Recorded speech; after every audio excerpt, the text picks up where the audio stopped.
Right,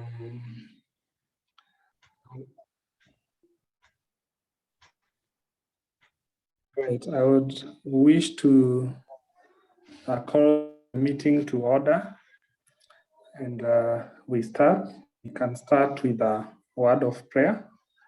Angie, if you can hear me, you can lead us with a word of prayer, please.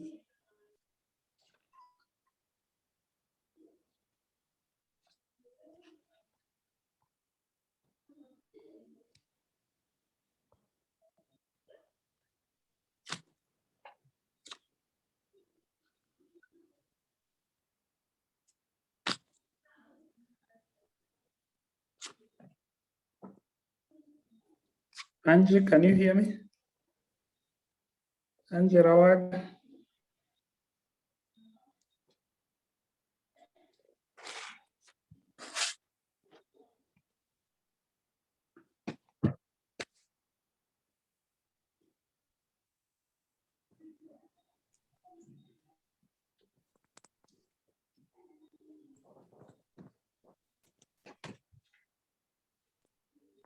All right, I think she can't hear us. Just somebody to volunteer to start us off with a word of prayer.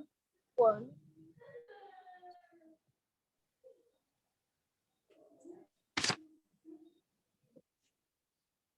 Okay, good evening. Let us pray. If you can hear me, let us pray.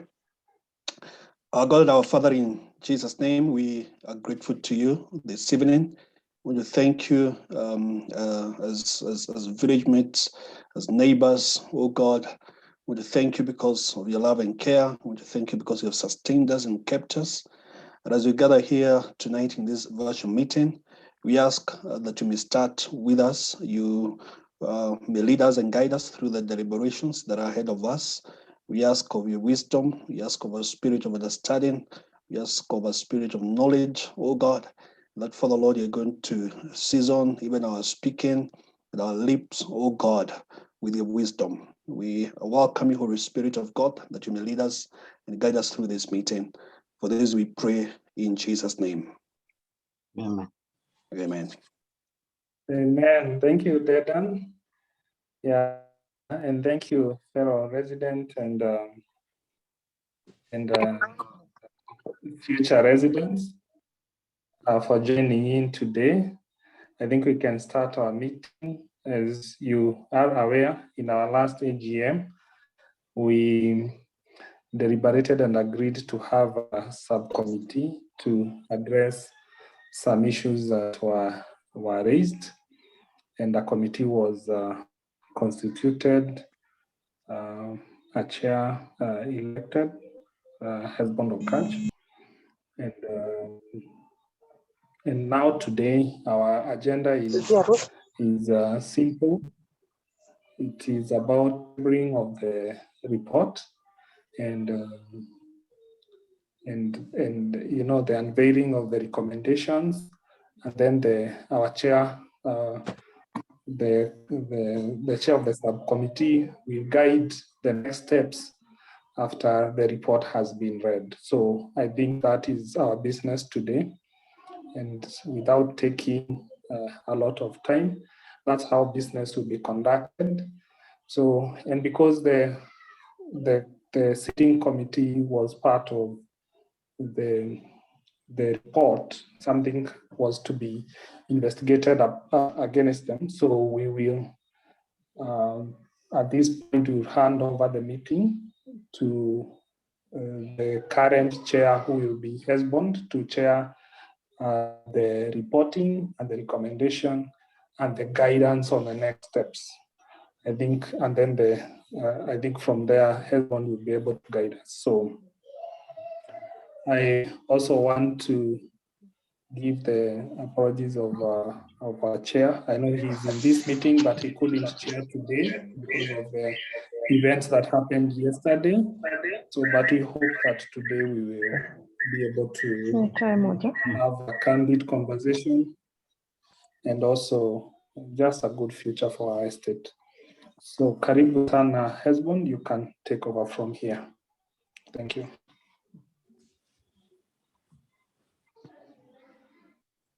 Thank you, Caleb. Thank you, everybody, for attending this. Will be the whole committee that we had are all present. We'll go straight to our report, and then we'll vote on each recommendation after that. People can be talking. We can, okay, we'll give people to react to it. And then from there, then the voting will be, and it'll be done by each item. So I'll welcome our member who is going to present the report, Purity. Purity, welcome.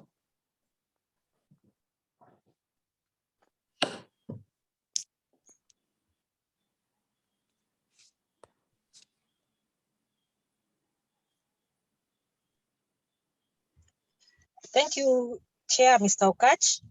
I hope everyone can hear me. Good evening. Good evening. Good evening. Evening. Yeah, now my task was to present to this meeting the report of the subcommittee. But before I do that, I'll just give a very, very brief history of how we, as the subcommittee, came to the final verdict of the resolutions, which we are now delivering in today's meeting for members to vote. First, I want to thank the members of the subcommittee, headed by our chair, Mr. Okach.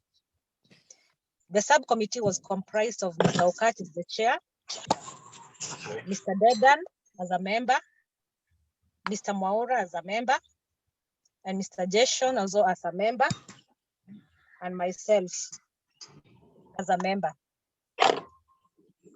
Now, the big thing is that we all recall what transpired on the SGM of that January 2022, when this subcommittee was given the mandate and task to investigate the issues that arose during that meeting. So after that of January 2022, we first met as a subcommittee on the 6th February 2022, where we met at the green area of Global Village Estate. And our first meeting was at 5:30 p.m. on the 6th of February. The reason why we met as members during the 6th February was to deliberate on the way to handle the mandate that had been given to us. And from that meeting, we resolved as follows, that it was important for us, in order to carry out the mandate that had been given to us, to have an individual meeting with both the sitting committee, which is the committee of this estate, and equally have a meeting with Dr. Laibuni, so as to establish the root causes of what transpired on 30th January 2021. So with that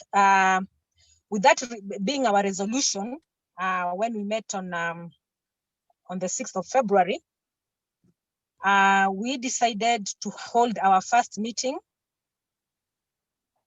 and after the 6th of February, which meeting we first started with the Global Village Committee on the 9th of February 2022. This meeting was ideally virtual because we were coming from work. It was a weekday, so we decided to hold our first meeting with the main committee at 8 p.m. And after meeting the committee, we were able to get their real issues. They are part of the story because we know what had transpired on the 30th. And a lot of issues came to our attention.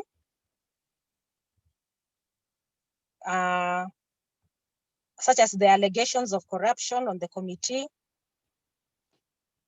the threats to the GVP Residents Association Committee. All these were narrated. I wouldn't want to go into them.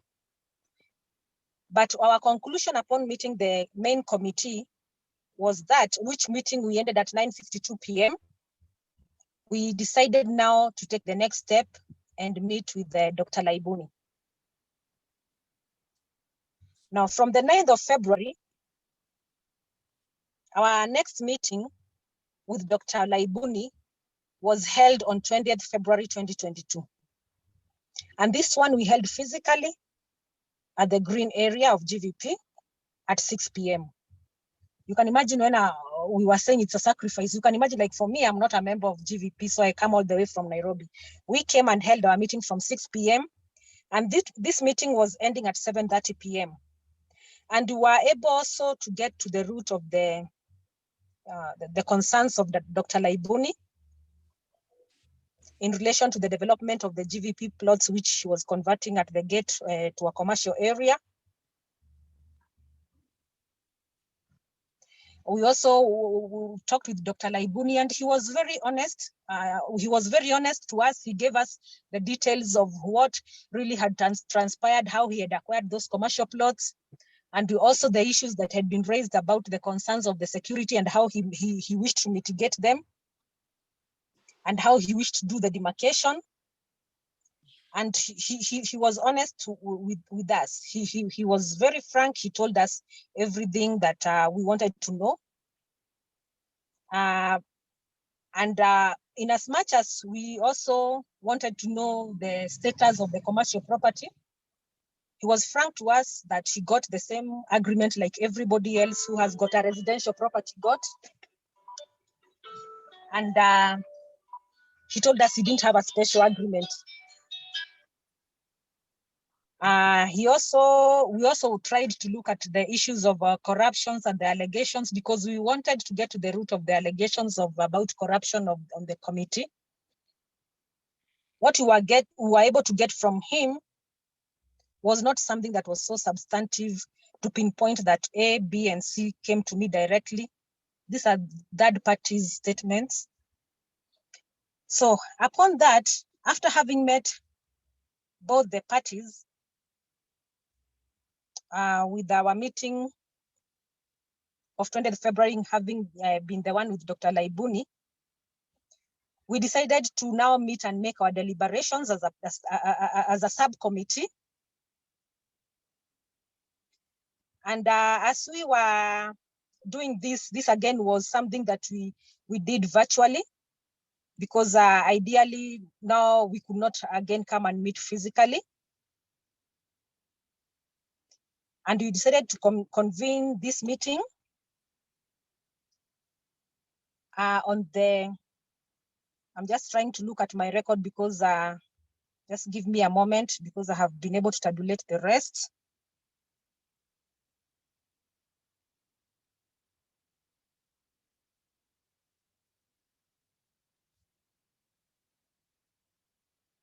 This meeting that we now came with the resolutions was held on the 17th of March, 2022, and all of us were present.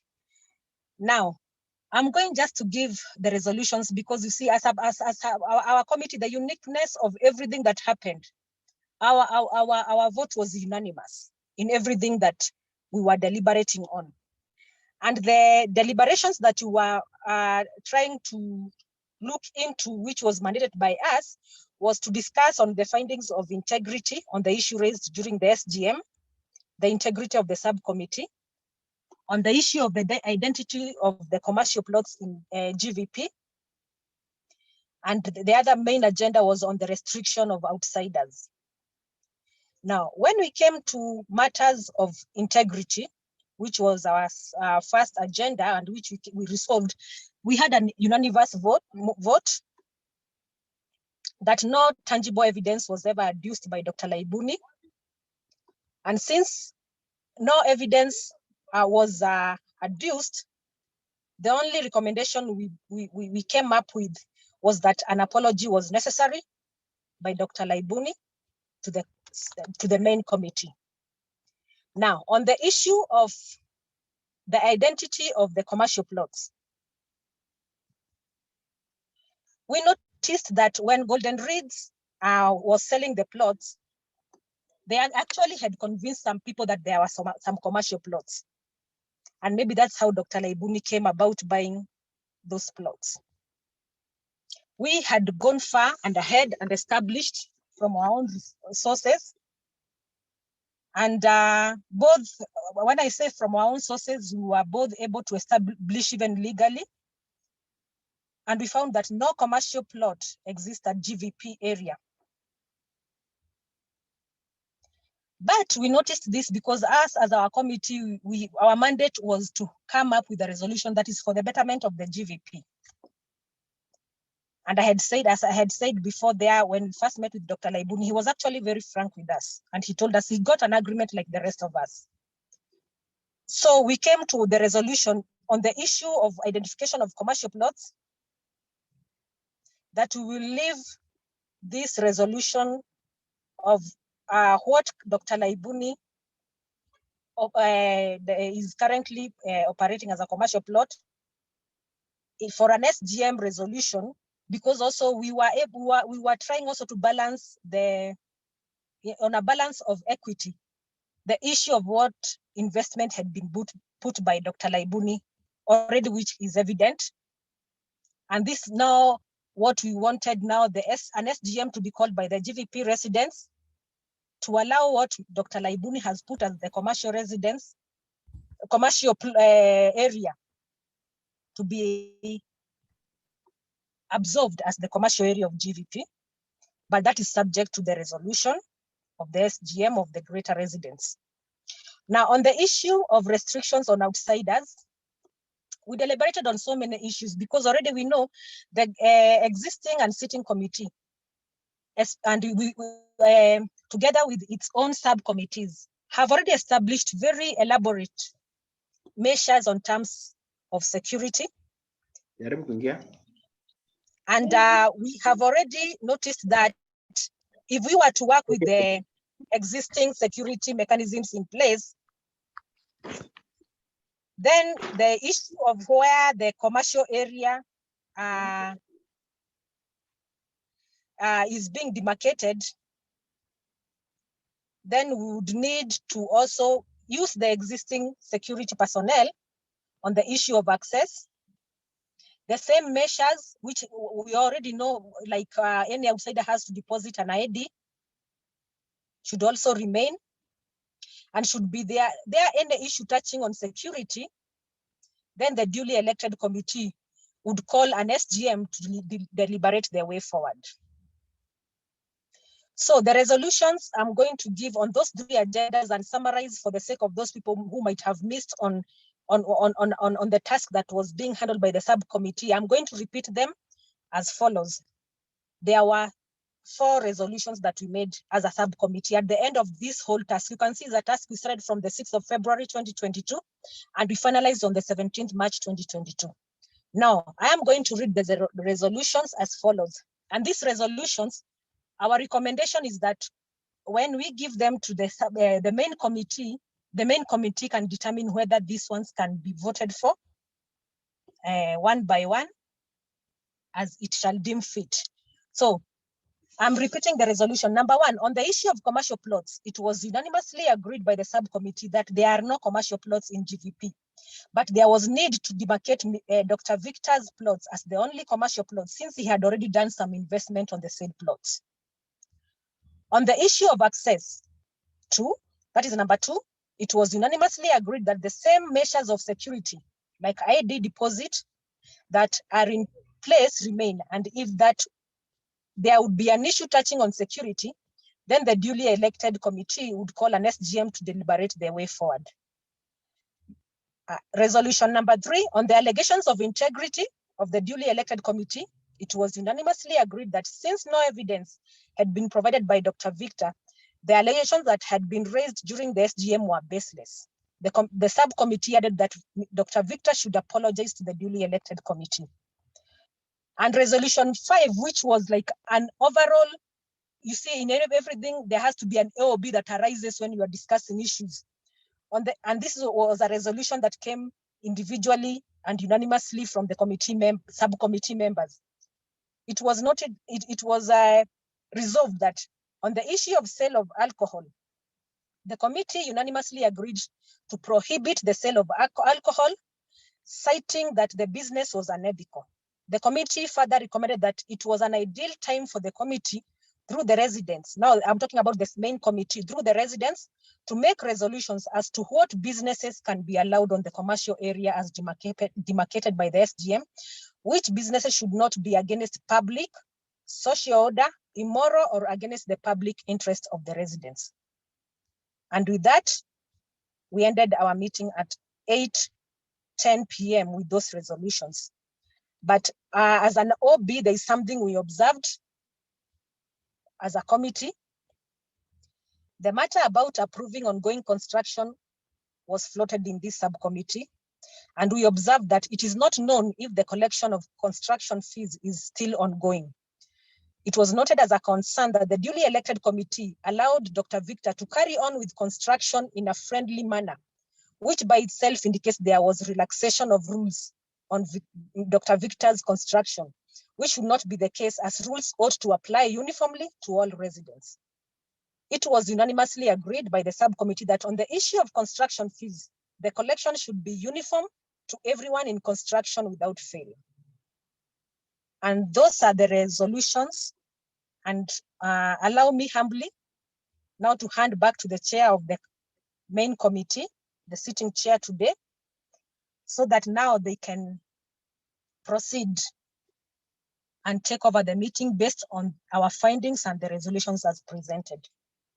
Thank you very much for listening at me. I think I believe you can hear something. I have had to park my car off the highway to be able to give this task that was assigned to me by our subcommittee chair, Mr. Okach.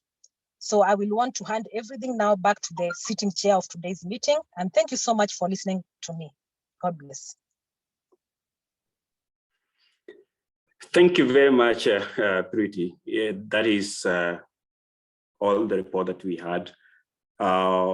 Before I open it up to other members to react, I want just to give an opportunity to the subcommittee members just to say if there's something that could have been not true or is true the way it's been read.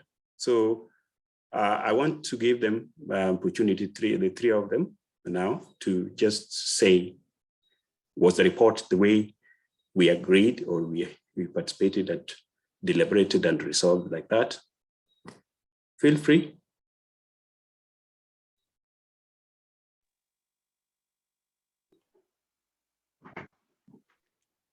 Thank you, Mr. Chair.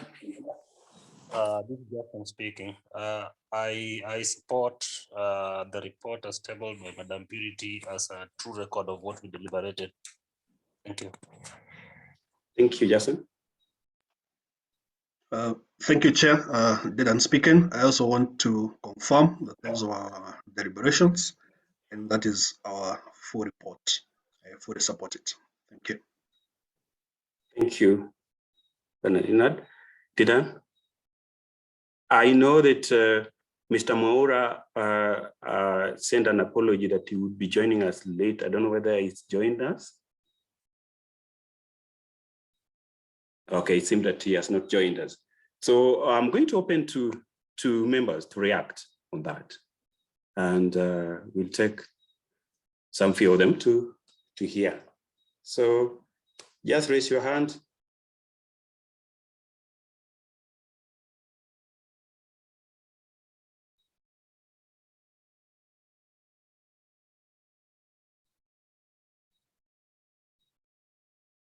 It seems to be quiet. Are you okay with it? Even if you're okay, or you are not okay with it, it's open to you. You're free to talk.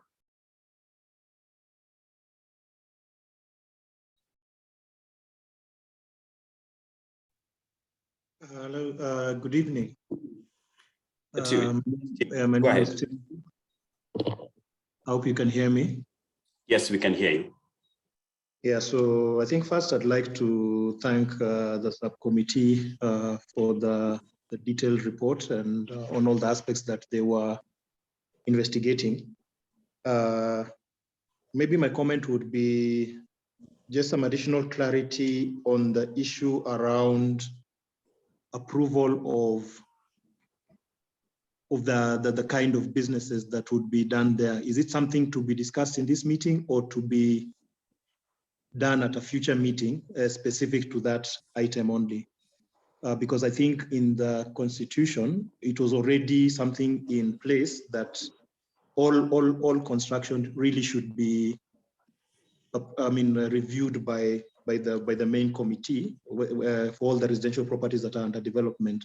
So with respect to this one, now that it was determined that there was no previous rule around commercial plots, is it something to be deliberated in this one or a future meeting? Thank you. Thank you, Tim. Anybody else?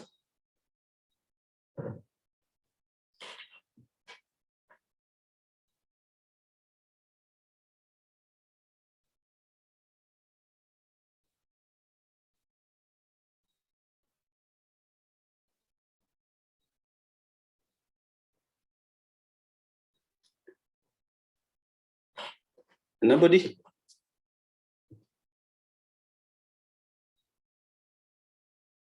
Yes, Dr. Alfred, go ahead. Yeah, thank you, the committee, for very elaborate work that has been done there. Mine is a question, just out of curiosity, did you have a chance to talk to Golden Reeds, especially on the issue of commercial plots? Yeah, because what I know from the conversation with them suggests that some part of Global Village was designated as commercial plots. That's my question. Thank you. Thank you, Professor. Anybody else?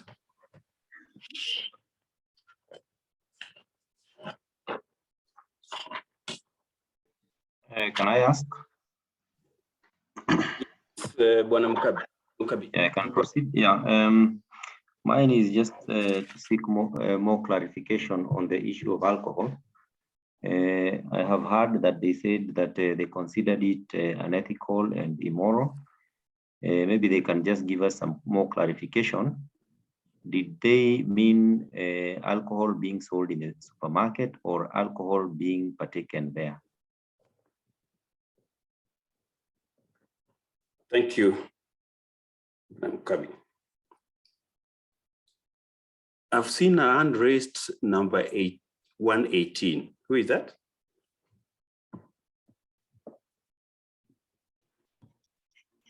Good evening. My name is Isaac, number 118. My question has already been asked by Professor Alfred Omenya. Thank you. Thank you.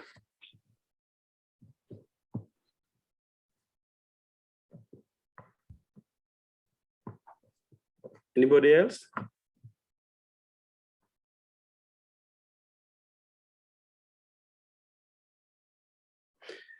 Okay, let's just respond to these three.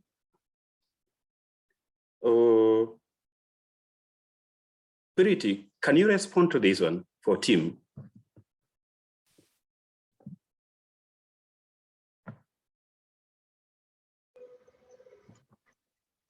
Chair, what was Tim's question? Tim, repeat it. It means, please. Okay. Yeah. So the clarity I was asking is there was one of the items about the committee to authorize which businesses that would be allowable in the commercial area, in line with the initial determination that from the findings of the subcommittee, no commercial area had been previously formally designated. So the question was, is it to be determined in this SGM, or the committee would convene another SGM specifically to deliberate on that issue, or is it the committee to decide as a committee? Thank you. Thank you, Tim. I think what the subcommittee was mandated to come up with resolutions after the deliberations it had undertaken. And ideally, ours is to present this resolution so that they can be either adopted by the residents and be voted for through the committee, because these are our findings, that we should not have any unethical or immoral businesses, given this is a residential estate, and given that even if we have come on a scale of balancing by saying that let what Dr. Laibuni has put be the one that will be earmarked and designated as the only commercial area, we must also have the balance of knowing this commercial area that is happening in a residential estate that is purely a residential estate as it is registered even with the county authorities of Kajiado, that we do not have immoral businesses. So we want this to be put to a vote. These are just our resolutions to be put to a vote. Then because we already have a constitution, once this is put to a vote, as per the constitution, whatever prevails is what will be the one to stick as the rule for the commercial plots. Thank you. Thank you, Purity. Okay, there's a question whether we met Golden Reed about this. Purity, you can still go ahead just to say about what the existence, whether the existence of this Golden Reed and what we did about it.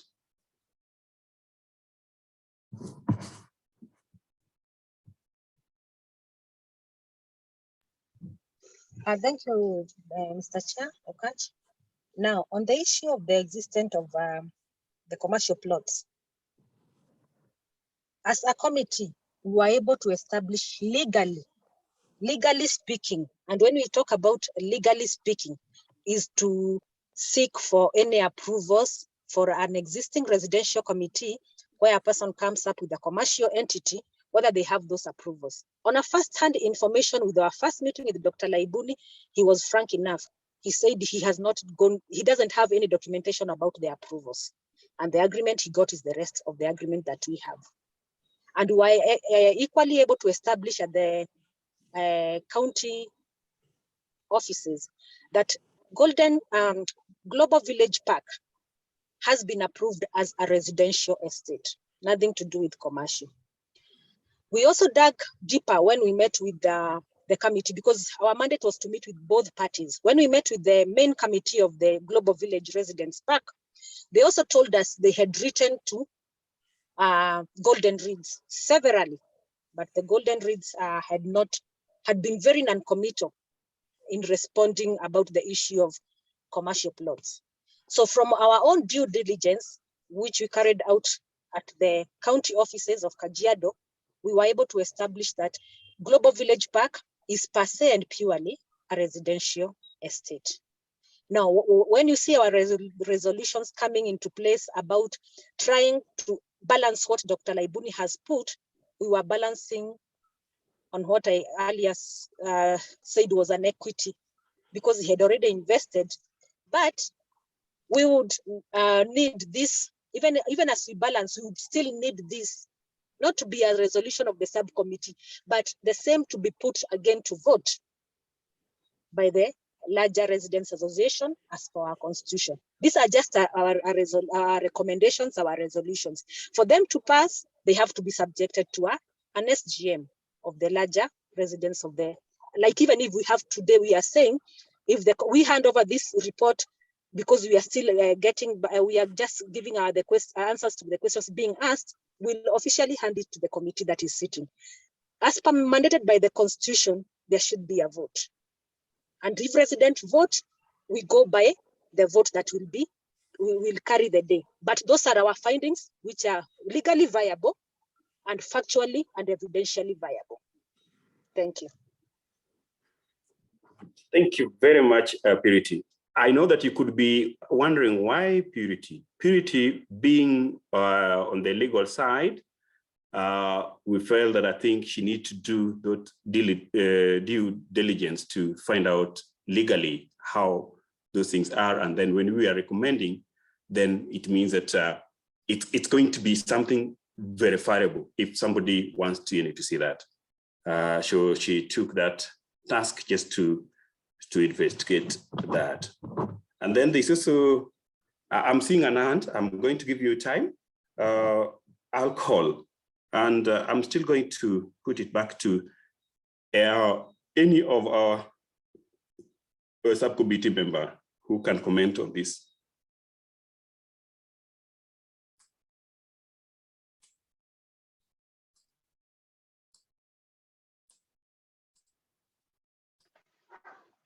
Maybe share, maybe just to add something on the commercial plots. One of the things that we also agreed on was that even if Golden Bridge had an intention of designating some areas as commercial plots, there was fundamentally a design flaw in terms of how that was going to be done, considering that this is purely a residential plot, area. And we took examples. Just looking at our neighbor here, Riverine, they have a residential area, and where they are putting up a mall is a commercial space, which is totally separated from the residential area by way of a perimeter wall. And access, if you look at it from the road, you actually find that the access to it is purely from the outside. There's no mix-up between if you're accessing a commercial space and if you're a resident or the resident access to the area. So we noted, even if there was such an intention for Golden Bridge, they did not design in such a manner the commercial area would be separated from the residential space to give it because that is what even the law would demand. So that's just an observation that I needed to add to that. Thank you. Thank you, Dylan. I want also committee members, the subcommittee members, just to comment about alcohol. Purity, would you say something?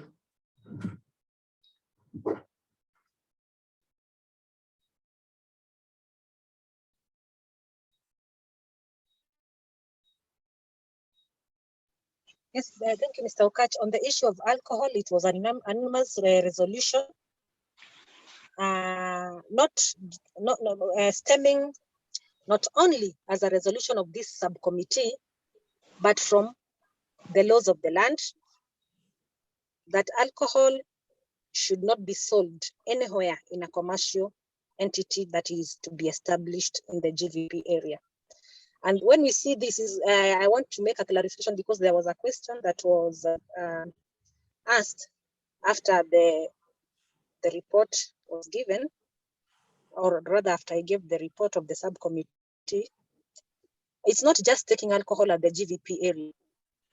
The subcommittee resolved that no alcohol should be sold in any of the commercial entity that will be running in the GVP Residence Global Village Park. So if it is any other business, let the business be outside any alcohol selling. Any other commodities that are legal can be sold. But alcohol, that was our resolution as a subcommittee. And we drew this strength from the fact that this being a residential estate as approved, and not a commercial area, it is a residential, which we have already established legally. It is per se a residential, despite the intention that Golden Reeds had. No alcohol should be sold within Global Village Park. Thank you, Chair. Thank you. So we have had these three responded to. I want to give a chance to, I believe is Bwana Victor. Go ahead. Yes, Chairman, thank you. Now, just a clarification. Yes, I was frank when I was giving you feedback, but probably either I talked to my mother tongue that you never got it right, that the contract I have that is similar to the residence is for the house that I've built there, my residential house, which I've built there on that quarter-acre land. But the contract that I signed with the people who sold me the land for commercial is a commercial contract. It is different from the residential. And it says that I can run any business there. Just a clarification for that. Secondly, is that I wanted a clear definition of what it is that would be an immoral business or an ethical business, just for my understanding. Then thirdly, alcohol being, I mean, whoever produces alcohol, they've been allowed to operate in Kenya and freely in the open market, as long as you're not selling, or they are restricting the selling of those alcohol drugs and alcohol beverage to over 18. Very different from if we talk from the chemist and the pharmacy, where there are drugs which are controlled and can only be sold on prescription and not over the counter. So my little understanding is that beer is a legal product authorized to be sold in Kenya, as long as it's not changa or those kumikumis, which are outlawed. Neither does it fall under the category of the likes of bangi or cocaine and all that. It is openly sold. So is the problem the beer or the behavior of the people taking beer? Just as a distinction, so that we know what it is that the committee is afraid of. Is it the beer as a product, or the consumers, or anything else which outside the two? Just for my clarification. Thank you. Thank you very much, Victor. And we are so happy that you are around. So thank you, Ben, for coming, asking questions. So this way we want to, this is how we are going to respond.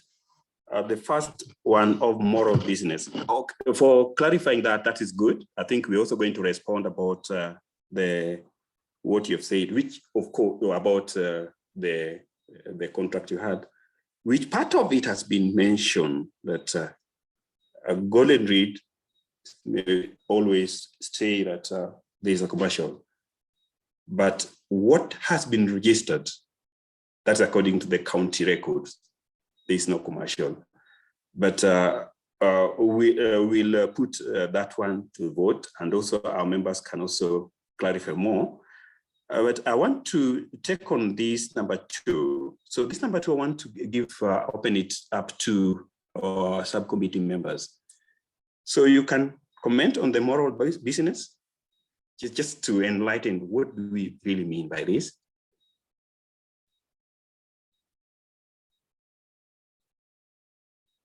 Is Maura already joined us?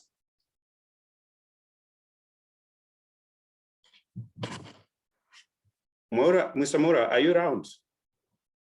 Are you joined us? Okay, then let me give to the members, subcommittee members, on this moral business, just to be clear, so that as they are going to vote, they'll really understand what we meant by this. Maybe, Chair, I can take it and give my comment. Thank you. Go ahead, Peter. I think the examples that we were quoting then would be a business that by a look of it, even from the way it is advertised, would tell you there is more than meets the eye. And we give examples of businesses that you find in places like, I think in one area, you find people advertising, for example, massage parlors and such kind of businesses that sets a certain connotation to people. So those are the kind of businesses you're saying they would be, for example, inappropriate. For example, in an estate like this. So it was not meant to say that is what Daktari wants to do. Just saying that the committee would recommend that the kind of businesses that are done there do not attract that kind of negative connotation in the estate, noting that this is a residential estate. So that was the clarity that we had. Thank you. Thank you. Purity, you can add anything? You can make it simpler when it comes now the way even the legal part, the way the legal view can look at it, you can still simplify it more. Sorry, I hope everybody will hear me. I'm still on the road now that my main task of the report was done, but I think a question I can be able to answer. Thank you. Normally, even when we have lease contracts, because in the legal profession you encounter such, and there is a clause we usually put that the demised premises or any business premises should not harbor any illegal business or immoral business. And we usually go ahead and try to give examples of such illegal business. One, sale of alcohol. And this sale of alcohol, especially for now the status of our residents state, is even beefed up more by the fact that GVP is a residential estate, not a commercial estate. As registered legally by the law, is a residential estate. Even as we try to balance the equities because of what Dr. Victor has already put in place, we know per se it's not a residential estate. So sale of alcohol is one of the illegal businesses, either in the supermarket or wherever. Of course, opening a wine and spirit in the GVP would be an illegal business.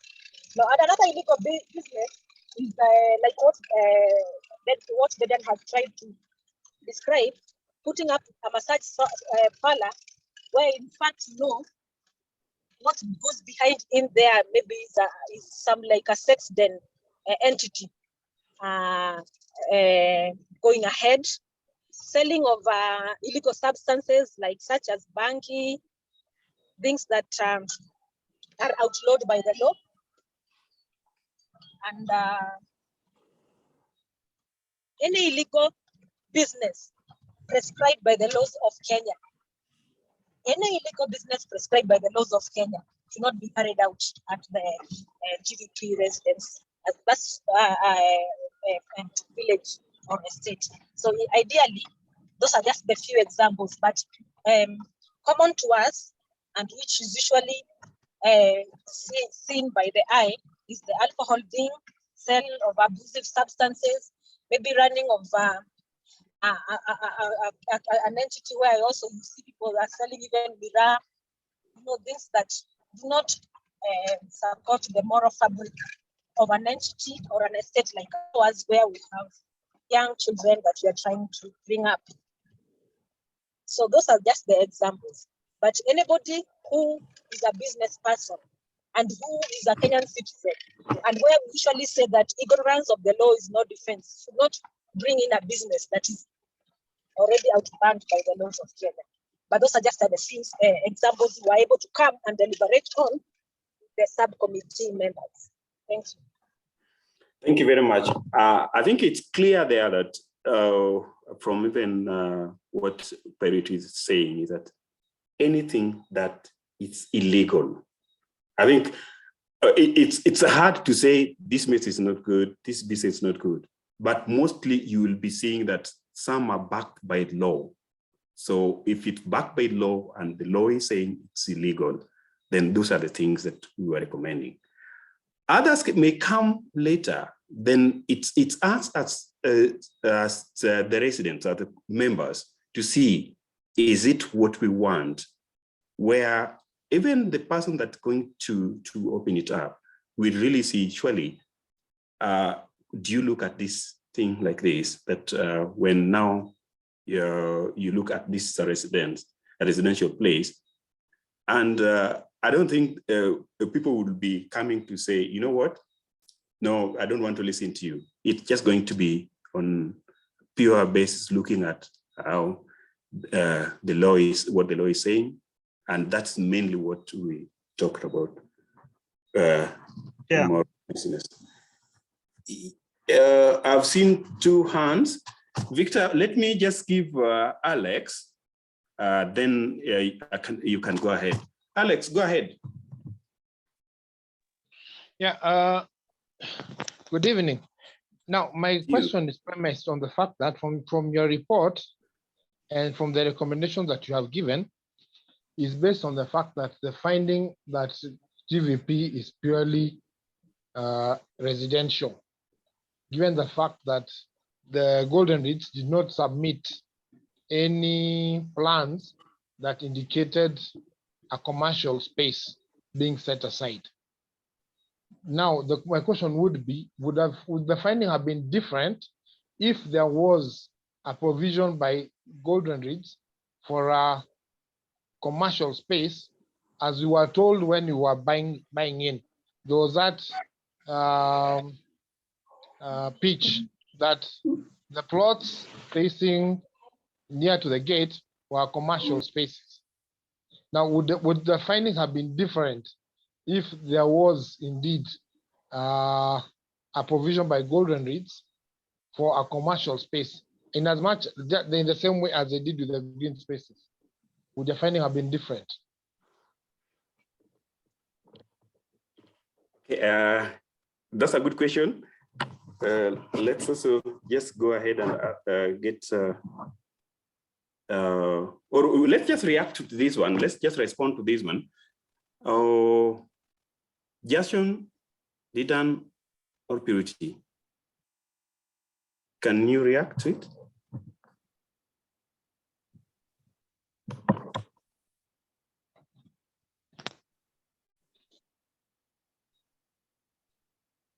I would think it would be different just based on the fact that it's a residential community.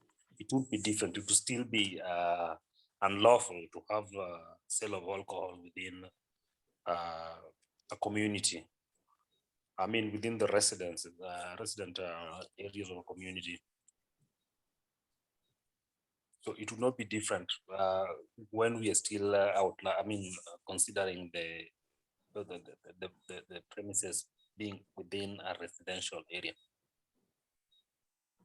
Thank you. Didan, anything can add? Not really, Chairman. I think I already alluded to the fact that even in our considerations, in our deliberations, we had already observed that Golden Reach did not design in terms of access and in terms of designation and setting apart and securing the commercial space properly that would allow for a commercial space to be developed and to have those kind of businesses where there is no interaction with the residential space. So as it is right now, there is no that designation, even if they would have formally have said that yes, it is a commercial space. So yeah. Thank you. I don't know whether Victor, you raised your hand or it is just the earlier one. Yeah, Chairman, I've raised my hand. Welcome. Go ahead. Okay, Chairman. Yeah, so I'm still waiting for that specific answer for immoral business or illegal businesses.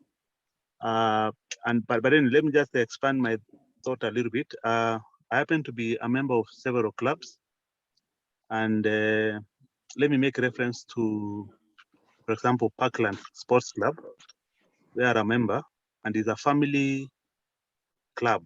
I mean, you go there Saturday and Sunday, you'll find the kids all over the place, women all over the place, teenagers all over the place. And yes, we have food, beverages, and beer sold at every corner of that facility. And yet Parklands is in the middle of a residential estate around there. And they are properly licensed. So any teenager, anybody is exposed to that beer being sold there. And that happened. I'm also a member of another club called Impala, which is also somewhere near some houses. I'm also a member of many other clubs, so let me not just say all of them. And beer is openly sold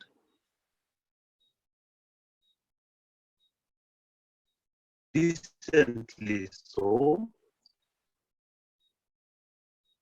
Everybody's there, and it is happening. So my understanding of illegal business or maybe immoral business is if there is noise, if there is prostitution, if there's drug dealing and all that, exposing anybody around.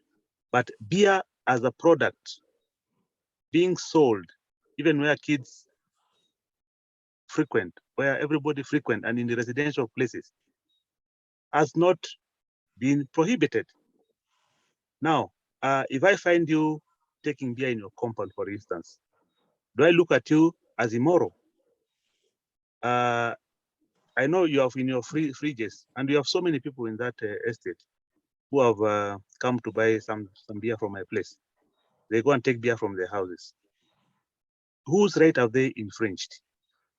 And they're fully adults going there. Where I put that beer cannot be accessed, and I put signs, no alcohol sale to under 18 as required by the law. Now, coming to the estate, that is Global Village. When I look at my residential contract, the one I bought to build the house, it was explicit, it was express that as I build that house, I should not put any wall fencing. Does it mean that if we are to go by the law, by the requirements, by what we sign, and I'm very sure everybody signed that tomorrow we need to start bringing down all the perimeter wall fences, because I mean, we are also in breach of that particular contract. Then thirdly, in any residential setup, I do my limited knowledge about law is that you cannot just put houses only. You have to make provisions for common areas, provision for that, provision for this, provision for where people can also a commercial center, whether it is legally documented or not. But those are standards that those laws of the land require of anybody developing a residential estate in any place. You need to have certain provisions. And it is very common when you go to gated communities, there will be a corner whereby there's a shop which is selling something. There will be a place where kids are supposed to be playing. There will be another corner, maybe for where there will be like a kindergarten. Okay? And that. That's the thing irrational. Then thirdly, and lastly, okay, now that there's no commercial, does it also mean that any commercially run entity within Global Village, we need to also to discuss about it? Or is it only my place that you guys want to hammer me proper so that I close and then I go home? Thank you.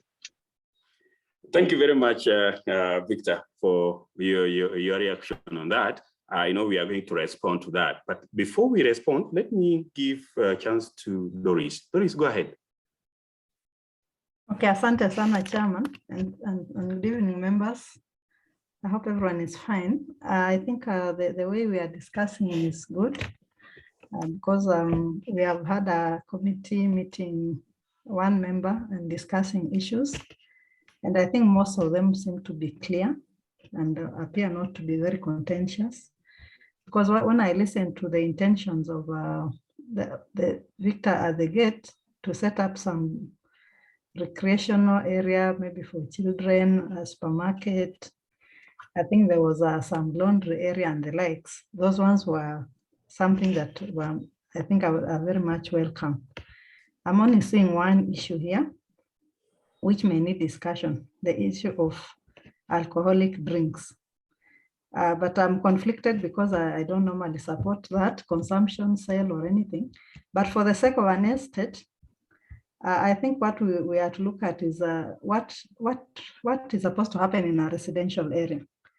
I think there were examples given of clubs, and clubs by definition, I think they are clubs. I've been to Parklands and I know it is well secured. It may be in an estate maybe, but clearly separated from the residential. When you get in at the gate, there's no access by a resident. You access through a well-manned gate and you must be a member of that club. That I know. But on this other side of our estate, it's a residential where people did not agree to form it into such a setup. You know, a club, people came together, They registered, they pay very high fees, and they know exactly what they want. The same when they came here, they also signed in and they knew this is a nice residential area. So then the only contentious issue we have to agree, based on the law, as we said, is about the alcohol. And I think now it's stemming back to, is it the sale of the alcohol or the consumption? Once we settle that small hitch, I'm not seeing any other issue. I'm not seeing any other contention. There's a car wash, nobody minds having one maybe. There's everything else. And any other business coming up, somebody said 600 people are coming. You know, you can still buy a plot like mine and still put up something, a storage building, and then you say it's a house girls bureau, and you say it's moral. So we have to be very careful about how we are going to define the nature of businesses, and we openly declare, for example, saying this one of mine is a school, then people look at it. This one of mine is a residential. I think Professor has told us his dream. We have even gone and seen the houses. There's a swimming pool. I'll open it up for this and that, so that people now can discuss and they buy in, instead of first of all building, then we disagree. So I think we should reach a point where we do not disagree. Let us agree about the beverage which is contentious. That is the alcoholic drink. Does the law allow or not? Because if it does not allow sale in a residential estate, I don't know how we'll negotiate around it, because we have seen what happened in Imara Daima. That's where I came from. And people went to court and fought. We don't need to go to court because we are neighbors. You know, when you go to court, there's that bad blood. So once we agree with each other, what is it that we really want? And the doctor there also agrees, this is what we can do for this estate. It's for the common good, so that we minimize the disagreements on the beverages. That is the only thing I'm saying. Thank you. Thank you, Doris. Thank you very much for that. I want us to respond to these two, so that we move on, so that we don't forget some of the questions that have been asked. Purity, I want you to comment. There's a question that has been asked. According to the law, this is residential. Does the law prohibit sale only, or sale and even drinking? Can you respond to that?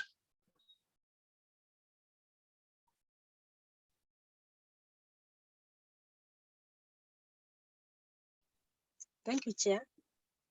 And thank you for those questions and the concerns being raised. I'm happy actually Dr. Victor is very active. And maybe even before I respond to that question, is first of all to remind us what this is a committee established. GVP is purely a residential area. That is the starting point. Now, coming from the starting point that GVP is a residential area, the law of the land prohibits the sale of alcohol in a residential setup. There is a very thin line when it comes to being given a contract where you are told that I'm selling you X as a commercial entity, I'm selling you Y as a residential entity. A contract is just a meeting of the minds, but you have to go further and say this contract, is it governed by the laws of the Republic of Kenya? One of our tasks, as we met Dr. Laibuni, we asked him, yes, you got a contract. Do you have approvals? Because we had done our due diligence at the county where we established that GVP is a residential area. We actually tasked him with that question. Do you have approvals to show that since on our side, we were able to establish this as a residential area? Do you have approvals to convert? Because you see, you can have approvals to convert one entity from another, so long as you follow the laws of the land. He was very frank with us. He didn't have any approvals. So here we are, residents and neighbors, where we have agreed to sell. We have demarcated up to Dr. Laiboni's areas, the commercial plots. Even as we demarcate, we know there is need for Dr. Laiboni to go further and get the necessary approvals.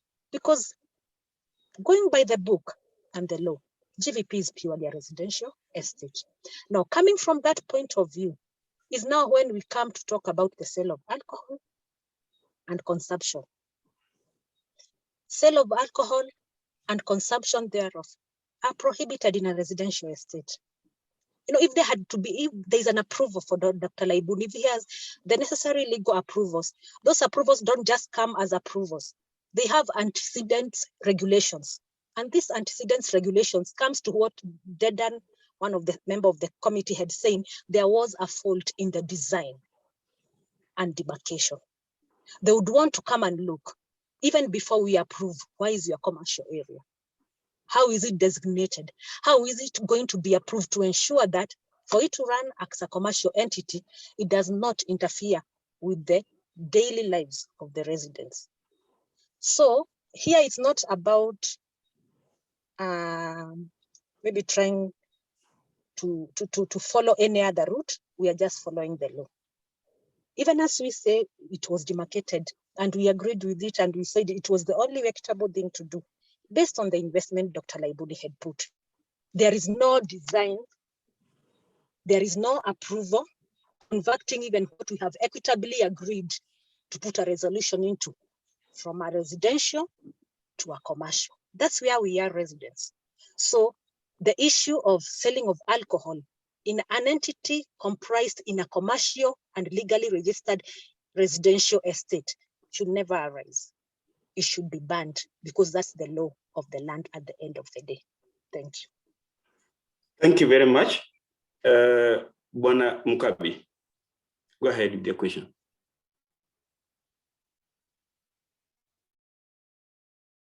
Yeah, I was just looking at the Alcoholic Drinks Control Act of 2010. In the past, I have worked closely with bars and breweries and all. And what Purity is saying is correct. But what I've always seen, you know, the minute they said that their decision to bar sale of alcohol was unanimous, in my mind, I thought probably all of them don't drink.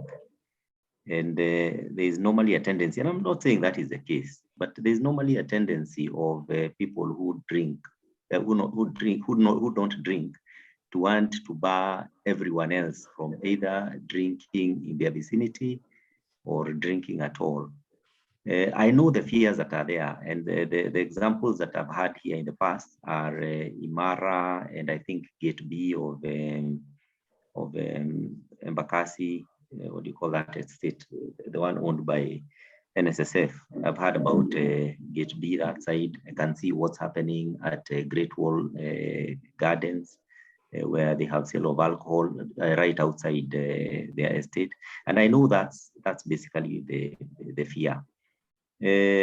I've had an opportunity to visit Victor's establishment. Basically, I had gone to the car wash, and there were a few people partaking drinks.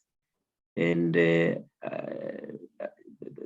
way I saw, the way it has been packaged is not attractive to basically young and wild people who would be, you know, very noisy. I think if you just drive from Kitengela to here, you'll find many other places that will be more attractive to young, wild, you know, people who are looking to, you know, to really party. This is basically, I would say, you know, something that will be attractive to old people like me, with families wanting to see their kids playing out there. That is why he has put swings and slides and all that.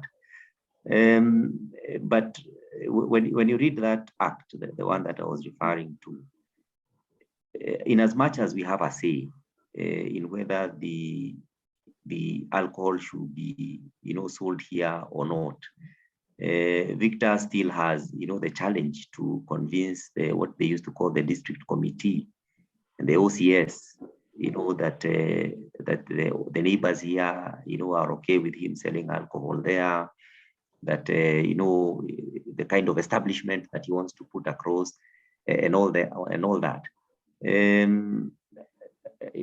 I would want to see a situation where we are more accommodating to people who would want to enjoy their drink in nearby, and instead of totally barring the sale of alcohol there, looking at a way to mitigate our fears. As you have said, you've had a meeting with him, and he was frank and he was open, with whatever it is that you were asking. And in my interaction with him there, he was talking about the mitigation factors that he's going to put in place about security and all that. So as we look forward to, I don't know whether it is for us to vote here or is to vote to the licensing committee that he still has to convince when he's getting his license. Let us consider everyone, those who enjoy their drink and those who don't. Thank you. Thank you, Bwana. Prof. Omenya, go ahead. No, thank you, members, committee members, for those very insightful comments. I just want to make a quick comment as an architect and planner. This is just for general information, that actually when we say a place is zoned residential, we don't mean it is for houses only. In fact, it's expected that there will be quite a number of other activities that would happen there that would support the residential. Let me give a case of kindergartens, for example. Kindergartens are expected in residential areas, but you will not find anything zoning an areas for kindergartens. Of course, in Global Village, we even have a school.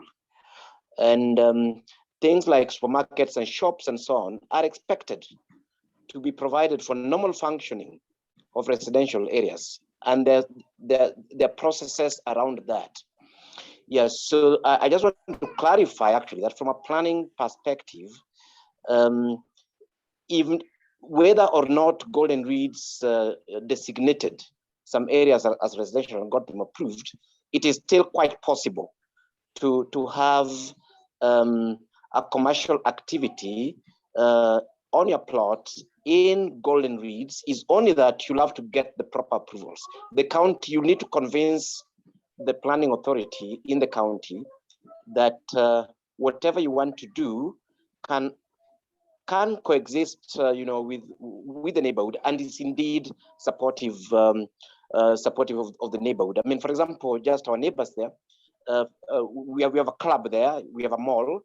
Those are just examples. So I think it's a moot point to purport to outlaw commercial activities in Golden Reeds. So that is my first point. My second point is that regardless of what, again, we decide, I think it would be prudent for Victor to get the requisite approvals. I'm normally very, careful, when you're operating outside of the law. And on this one, I think there's a recommendation that the committee can also consider. You see, for us as a committee, is not, as the residents, we are not the one who ultimately decides, exactly what development will happen. We can oppose. There's again mechanism around the law enabling us to say, no, this we don't want in our estate. And because planning again is expected to be consultative. Yes, so the way I would look at it, the point I want to make here is twofold. That it's inconceivable that in a place with thousands of plots, that there would be absolutely no activity apart from residential houses. So we need to think about how those activities, what those activities are, and how they can be accommodated, rather than taking a hardline stance that Golden Reeds is residential and taking a narrow interpretation that residential only means individual houses for accommodation. But having said that, my second point, which I'm emphasizing again, is that whatever is that we do has to be lawful and has to be approved. In fact, I'm actually quite surprised that Dr. Laibuni's development is not approved. Thank you. Thank you very much, Prof. Let me give a chance to oh, he disappeared. Okay, Alex. Alex, go ahead. Yeah, I just wanted to emphasize from my thinking, there must be a deliberate reason why the Golden Reeds did not process the front plots as commercial plots, because at the end of the day, when you do the change of user from residential to commercial, the tenure of the title changes from freehold to leasehold. That's why most developers, estate developers, do not go that extra route to have the change of user done for the plots that they want to have designated as commercial. So my advice to Dr. Laibuni would be, let him seek the change of user for the plots that he has, because they are residential as we speak. And that's why the committee is coming up with those recommendations, because the designation of those titles is residential and freehold. If he can proceed and do a change of user, the change of user will involve the change of user process from residential to commercial. It will involve the change of title, yes, but there's a process at the back whereby now he has to do an EIA, which now he has to involve all of us again in terms of approving whatever activities will be done there. So during that process is when maybe we would take a vote on the issue about the sale of alcohol. Because at the end of the day, for him to do whatever he's gonna do, he'll need that approval and the EIA must come out. So what I don't know is whether do we defer the vote on alcohol up to that particular point in time? Do we take a vote today and make a decision that can be changed later or appealed? That one will be left to be guided. Because as we speak today, and from security's perspective, which is rightly fully so, Victor's plots are residential.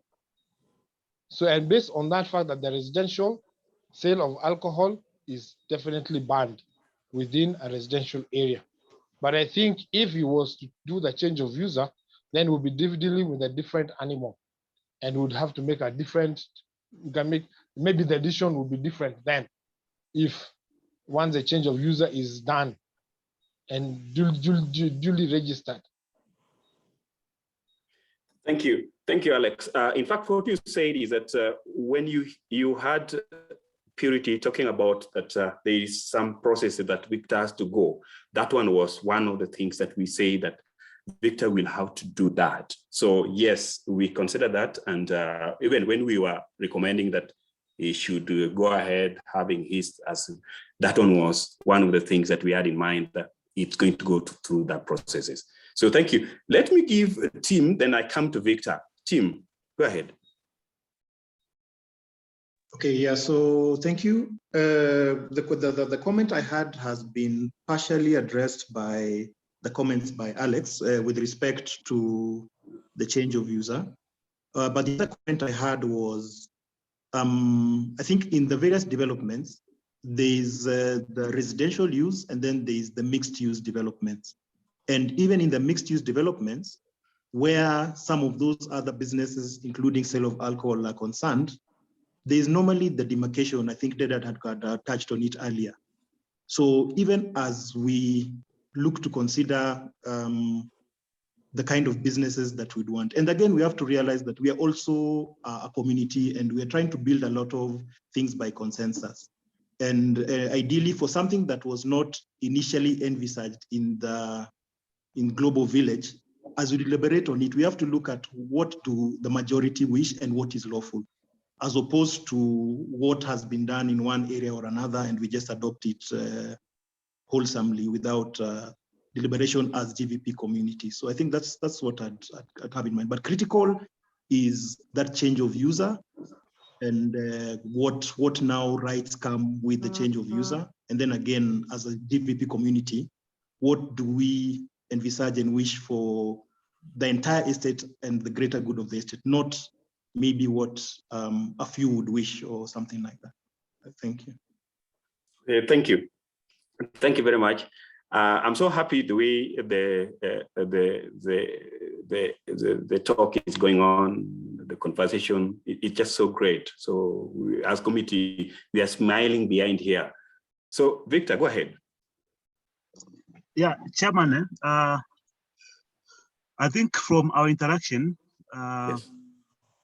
holding everything constant, you'll have seen that I'm not a rogue resident. I'm a responsible resident.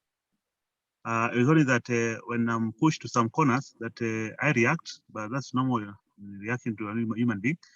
But let me, like somebody even saying there, the only bit that is open to the public in that premise of mine is only the supermarket. Now, yes, I'm selling beer, but restricted. And the only older fellas come to take beer at my premise under my watchful eye and watchful eye of my manager.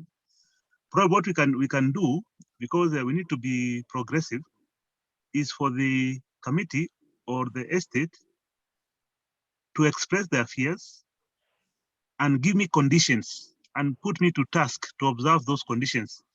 And if I breach any of those conditions, then I can be a subject for discussion for whether to continue to discontinue the business or others, because legally, sale of beer is not an illegal business, as long as you're meeting some of those conditions, okay? And some of the residents is there, quietly walk in, take their beer, they disappear. And if at all, whoever takes the beer there, I mean, you'll never see a young girl or a kid or anybody, a rabble-rouser, coming to take, to buy beer at my place. I'm sealing off that place, and you've seen that I've already managed to seal off completely. And only people can access my premises to buy something in the supermarket, which I'm planning to close down anyway very soon, and completely seal off the entire place so that only me and authorized people can access to that facility. But as we speak right now here, is that if beer is the contentious issue, being for what we call magnanimous, is that give me conditionalities, express your fears, and based on those fears, give me conditions. And because we have people with very good skills here, investigative skills, and I mean, it's open there, even of Askaris who are there. I've not seen anything. The premise is just, I mean, perimeter. The perimeter wall is just a wire. So you're able to keep through. It's not like a perimeter wall that you cannot see what is happening in there.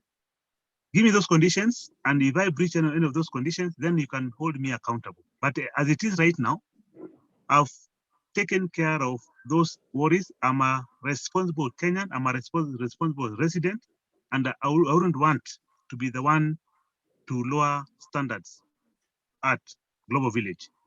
So let it be clear that the only thing open to the public in that place is only the supermarket. Even the extensions that are put there, I'm not listening to anybody.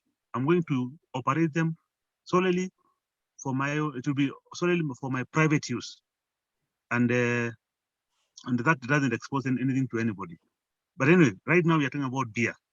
Can you express your fears, give me conditions, and then I'll follow those conditions. Then lastly, I do have all the approvals. I may not have shared the approvals with anybody, but I've all the licenses and I've all the approvals with me here in Nairobi, in whatever I'm doing down there.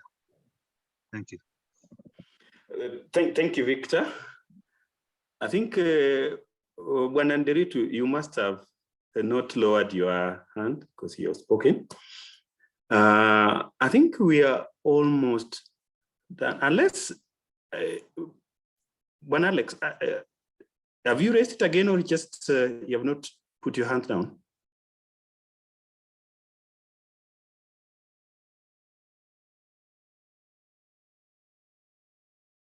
Okay, thank you. I can see that there is no hand, and we, as a subcommittee, we are so happy with the way we have really conversed on this in a mature manner, in an honest way, which we need in this estate, because at the end of the day, it's ours and it remains ours. If we allow things that are not going to need to be helpful to us later, the people that are going to regret about it. So, and I remember, even Victor can confirm this. I remember us telling Victor, you are Victor, we are facing you. What we are doing here is to help tomorrow when another Victor comes. Victor can be the team, can be even Thomas. But so in other words, we were so frank and not showing any bias at all, because at the end of it, it counts to what people agree on, and it's going to be fair. It's going to be in the right way that the majority, I know a few will not accept, but we're also happy about the way Victor is coming up with his statements, which is so good. It's so much accommodative. So that's okay. So if there is no other person raising their hand, I would suggest that we go one by one on the issue to vote for. If we want to postpone one, we'll go with that, and then we see which one have passed, which one has put on hold, which one have been rejected. But the way I'm seeing, we are almost getting there in a unanimous way. So we want to go through the voting on each of them. I'll ask a request Madam Purity to just read one we vote.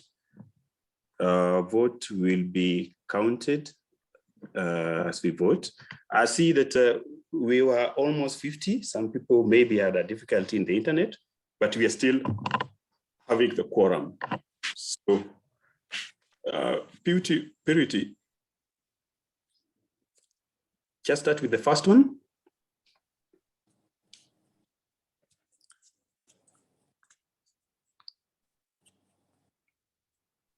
Yes, Chair, let me read the resolutions of the subcommittee, which resolutions were made on the 17th March, 2022, being the final resolution after all the deliberations.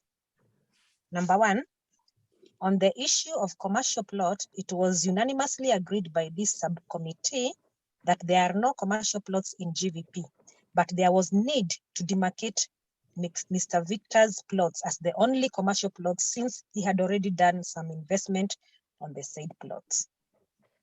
That is the first resolution. So yes, so we go by the first one. You raise your hand if you say that we only demarcate where the establishments have been done, the building for commercial has been done. And if you say yes, you can raise your hand.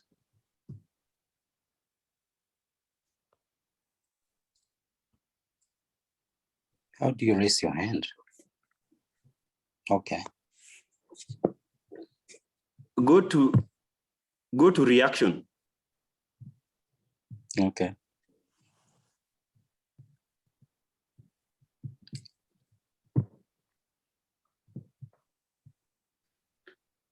Somebody who is on the tech, can you just, who can volunteer? The guy that is, the person that is conversant with the technology, because I can see the hands. Okay. Who can volunteer?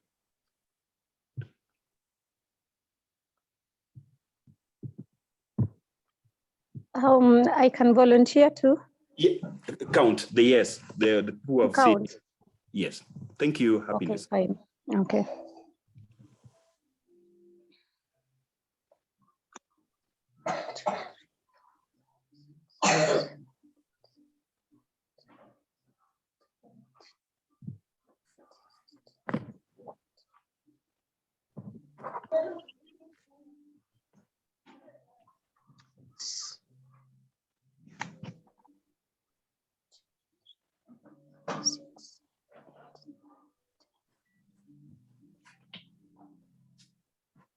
I'm waiting for you, Mr. to say when done, so that I can count. Yes, go ahead. Go ahead. Okay. Okay.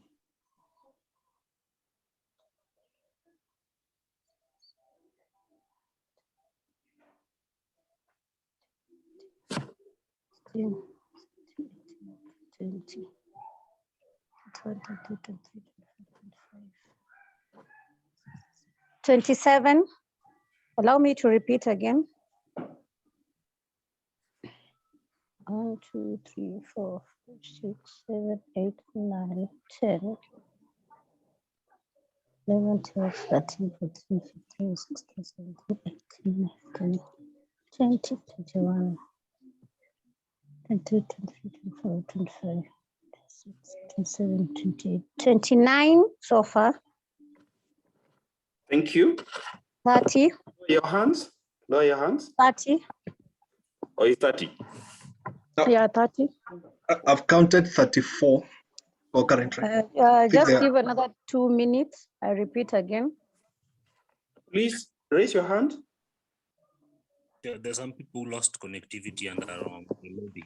Want to come in? That's what I expect. Just go ahead again. 7, 8, 9, 10, 11, 12, 13, 14, 15, 16, 17, 18, 19, 20, 21, 22, 23, 24, 25, 26, 27, 28, 29, 30. Okay. 30. I'm still getting 30. There's a message you can check. I'm not seeing anybody with message here. So according to you, 30. Someone else to confirm kindly. Didn't? Because 34, please. It's 34 so far. 34. People are coming up. So 35. please give time. 35, yes. 35 is 36 right now. Some hands keep dropping, but we are Correct, we are 36. I can also confirm 36 from my head. Yeah, Thank 36. you. 36. Thank you. Okay, thank you very much. So lower your hands now. You want to take for the vote for the no?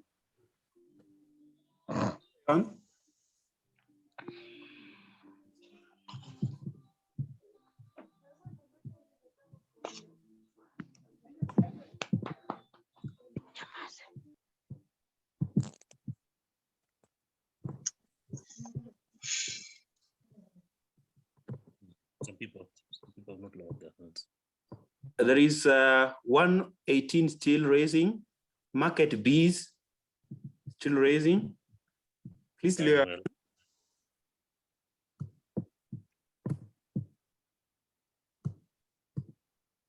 Victor, lower your hand. Thank you. Samuel, lower your hand. Thank you. Didn't have they lowered their hands? Yes, we're good, Chairman. Thank you. Okay, to those people who are saying no, raise your hand.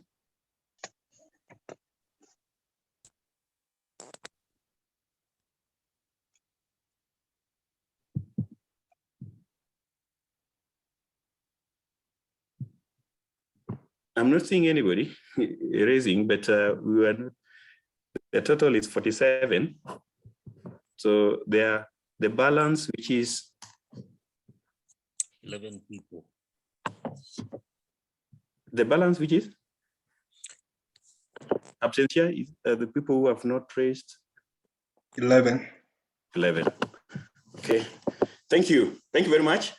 Let's go to recommendation 2. You need to go ahead.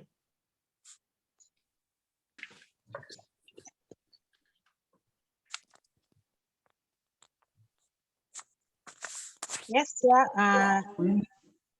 Recommendation number 2 was, resolution number 2 was on the issue of access.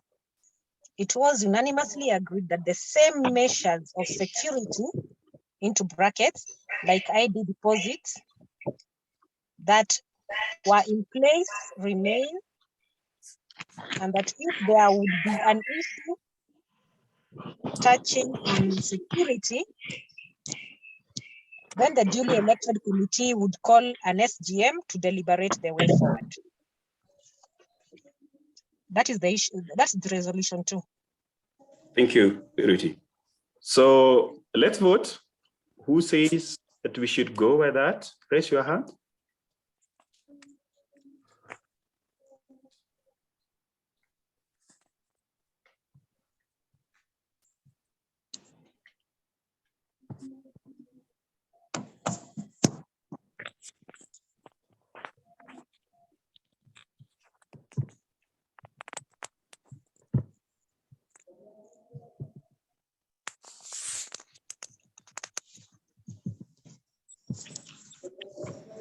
Yes, it's going on well. So let's go ahead.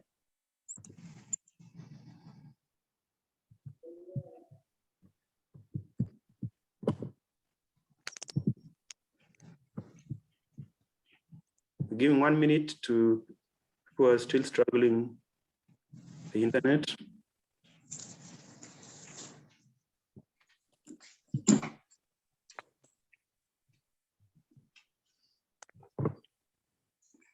Are we all done? Okay. Dylan, go ahead and count.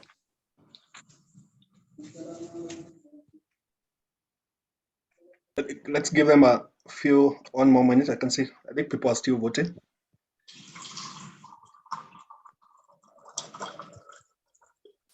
Two as that of now. How many? 32 as that of now. Okay.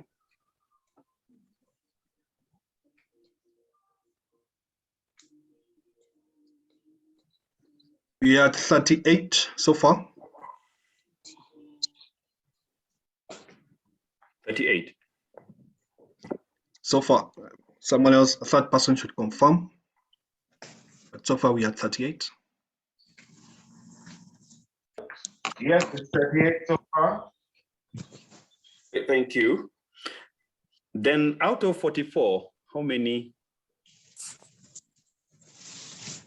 Okay, now that's okay. That's okay. I think we are done there. So those people who are saying no. Oh, lower your hands first. Sorry, lower your hands. Sorry. Lower your hands. Now we have done. The people have said yes. Please lower your hand.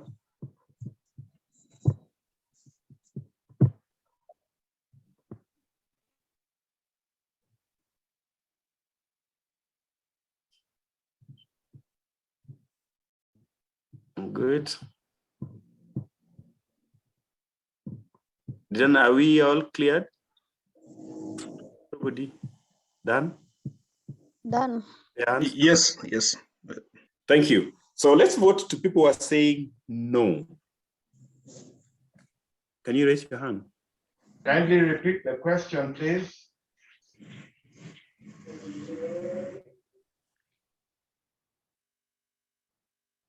Purity, go ahead. Just repeat the question.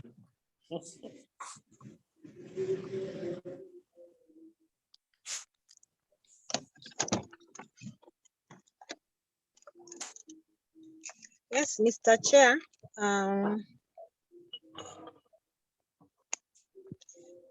It wasn't a question, it was resolution number 2 of the subcommittee.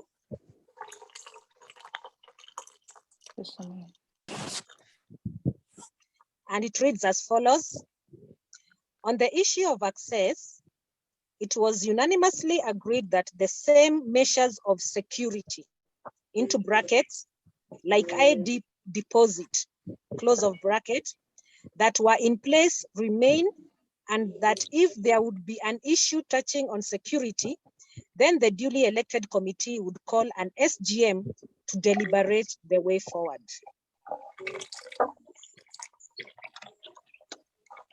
Yes, now clear. So whoever is saying no can vote now.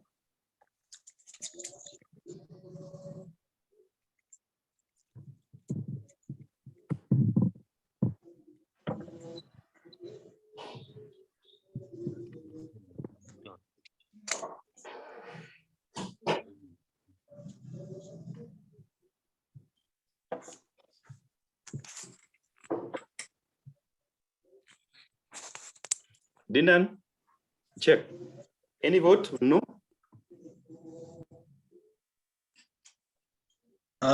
I can't see any hand, so I think from the numbers, 7 have abstained. Okay, 7. Purity, go ahead with resolution 3.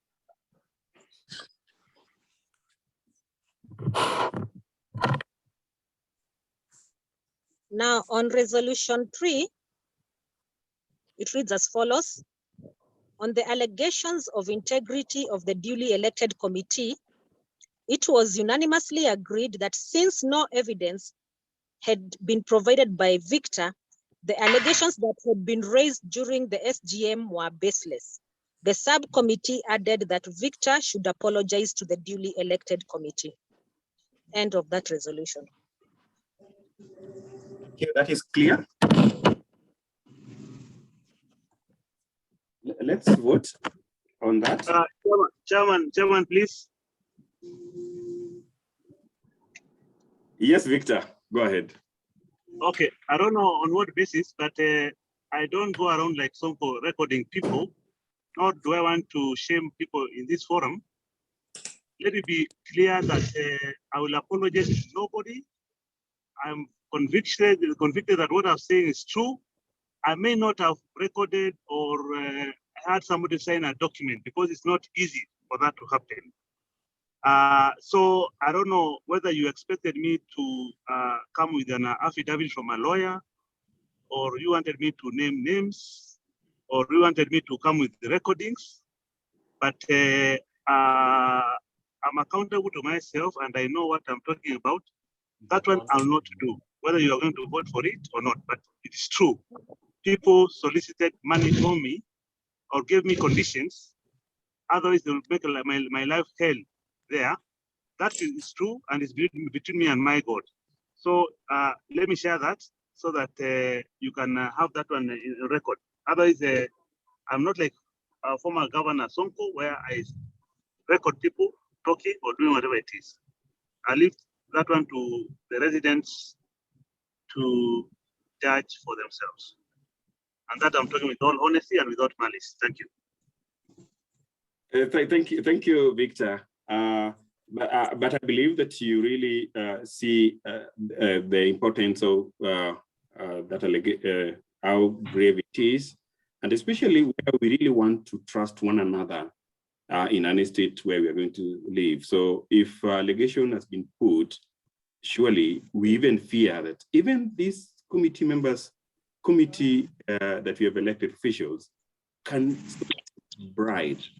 Will even that name is going to be a little bit not easy for residents to really believe. So we understand what you say. That is exactly what you say. That in a matter of fairness, let it be something that we're gone and you move forward because you want to move forward. But allow me to comment on that also. Oh yes, I'll do that. Thank you. Before we vote on that, because it's not only Victor that I feel the committee has been wrong to. We have several people who needs to apologize. So if we go that line, we need all apologies, honestly. Okay, so that's okay. I rest my case. Okay, we have heard you. But I was trying just to say that it's not only saying no or saying yes, but this one is to make ourselves like, if somebody has done wrong, can you own it up? If you did something wrong, I've done something wrong, I told you, no, you cannot even do this. I need this. I need to be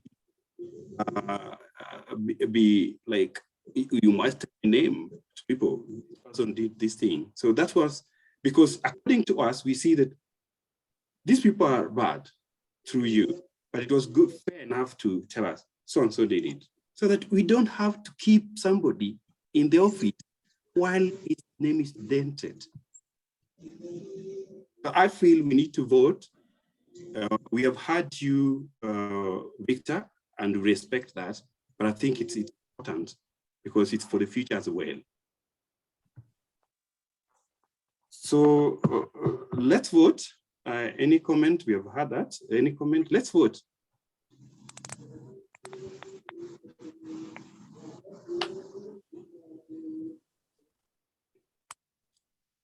Go ahead, vote. 2 minutes.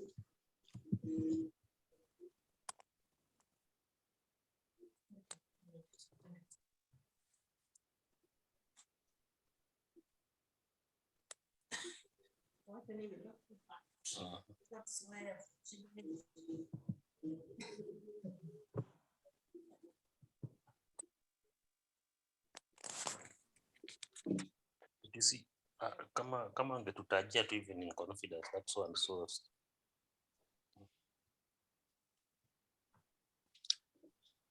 Are we done? Just give them 1 more minute so that we're able to take a proper count.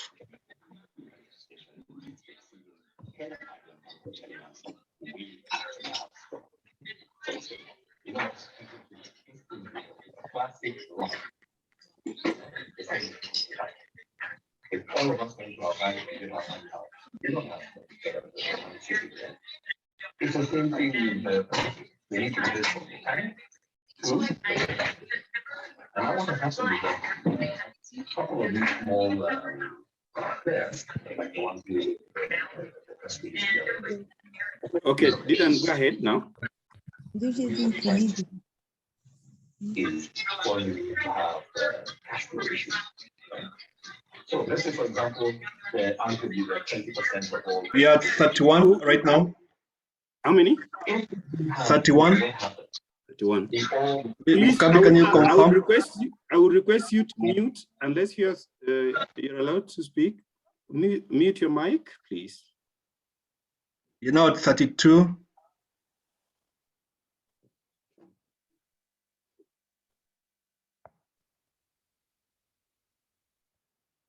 Chair, we are at 32. Mokabi, would you want to confirm the same? Your number? I know you are helping me on the other side. 32, yes. Thank you. I think confirmed. Thank you. 3, I think it's enough. Let's lower our hands.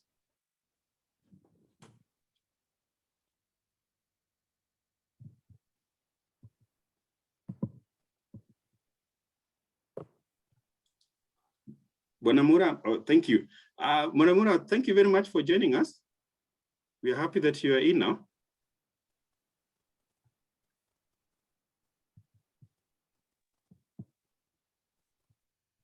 Yes, I think it's done. So those people who say no, just raise up your hand.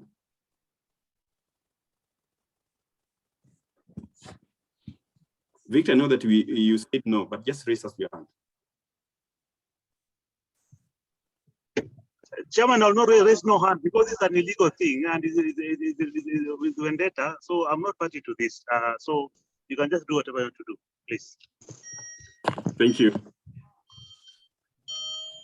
Please raise your hand if you said no.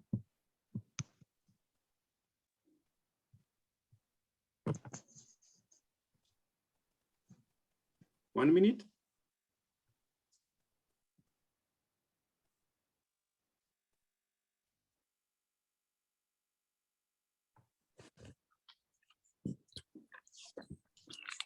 Okay, didn't confirm any.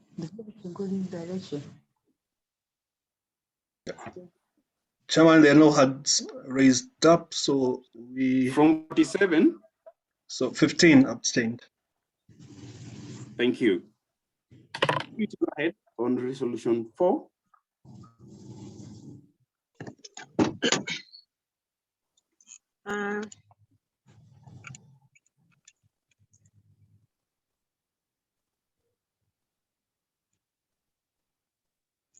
Trying to get it. I'm trying to get it. Just a moment.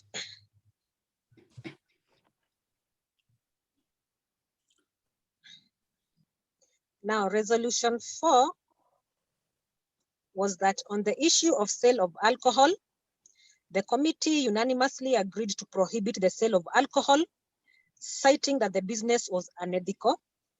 The committee further recommended that if that the committee, sorry, I repeat that again. Let me repeat the whole resolution from the beginning. On the issue of sale of alcohol, the committee unanimously agreed to prohibit the sale of alcohol, citing that the business was unethical.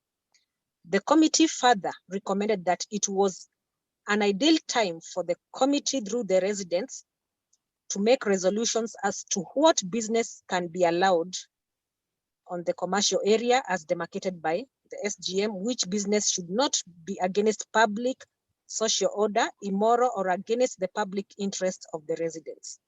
End of that resolution. Thank you. I know there are some conversation that came in a wider way to look at this, which was really, really progressive, which is good. But I think we also have to vote on this. If any vote that carries, whatever that is more, may mean that the committee, the executive committee, need to take further consideration on that. So we'll vote. The vote will tell us this is, it goes like the way we recommended, or people rejected it, or people just saying they're not voting. So if no, or people who are not voting are more, then it means that it's going to be considered. The committee can now consider even all that you're going to do. So just have it in that mind that we have to vote on each item. So depending on the outcome, then it would be like, oh, because all this must be surrendered to, presented to the executive committee at the moment. So that's what I wanted to explain, that if that's how it's going to show. Yes, is it more, then we'll go like that. No, it means that it's not adopted, then a consideration will be done, or abstention would mean other things need to be done later. So we need to vote because it's a recommendation. So let's— Chairman, I have a comment on this kindly. Yes, go ahead. Chairman, I think my opinion is that you can't force people to vote on this as it is, because there were heavy comments and they need to be responsive to our concerns. And we are doing this with clean hands and with all openness, is that at least having some respect on what comments were thrown to this, is that you cannot force or squeeze people to only that kind of, I mean, the way it is worded. And like, for example, I mean, comments like it's be deferred until certain things are done. That was Alex. I also propose that give conditions so that we make a move, so that because the way it is heading, it will end up in a very complicated manner. And it is good to be wise, so that you achieve, you look at the bigger picture and achieve. I mean, you give have like a proper way forward, because now as it is, there will be resentments, and those resentments will be followed by things that were not supposed to have come on board, and cause more disharmony. So for it to be Solomonic, I would wish that you give a Solomonic guidance by way of having listened to what it is that people talked about. And we say that there's no legal breach in all this.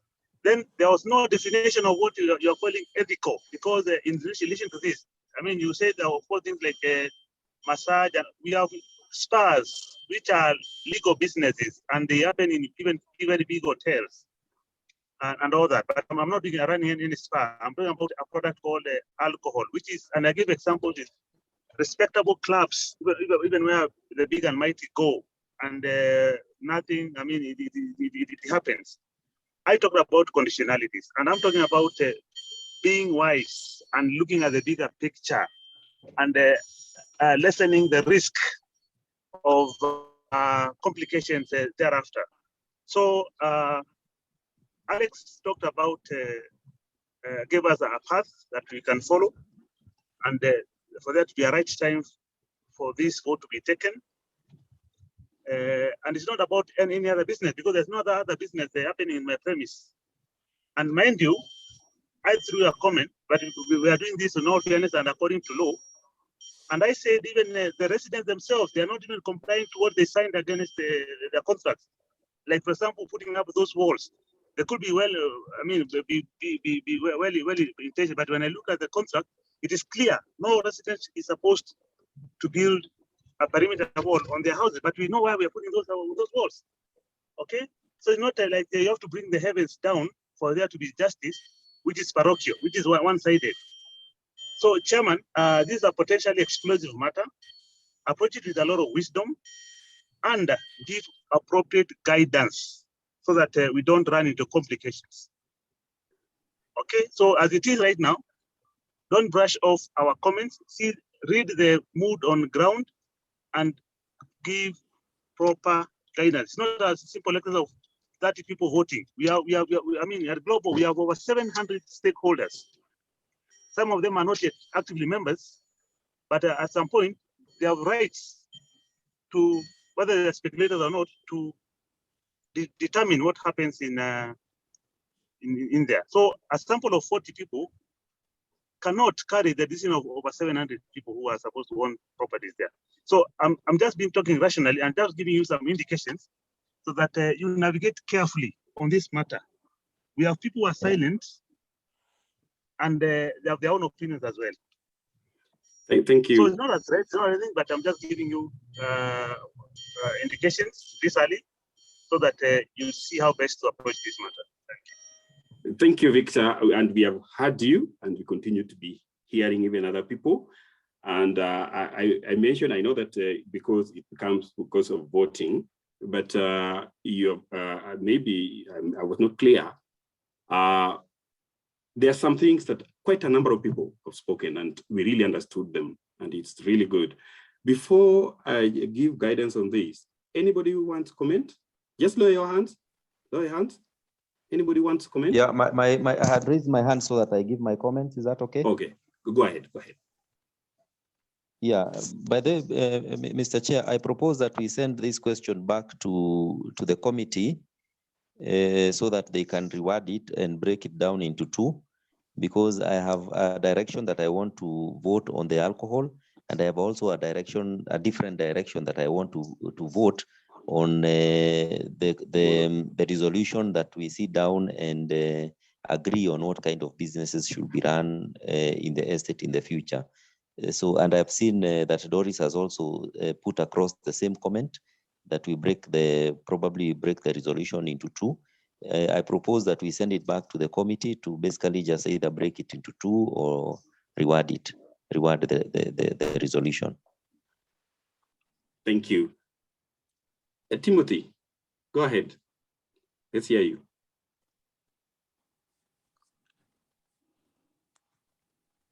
Timothy Nyaroge, go ahead.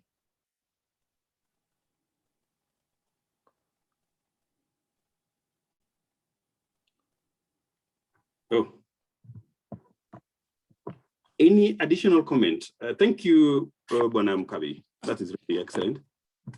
Anybody want to comment so that I can give guidance?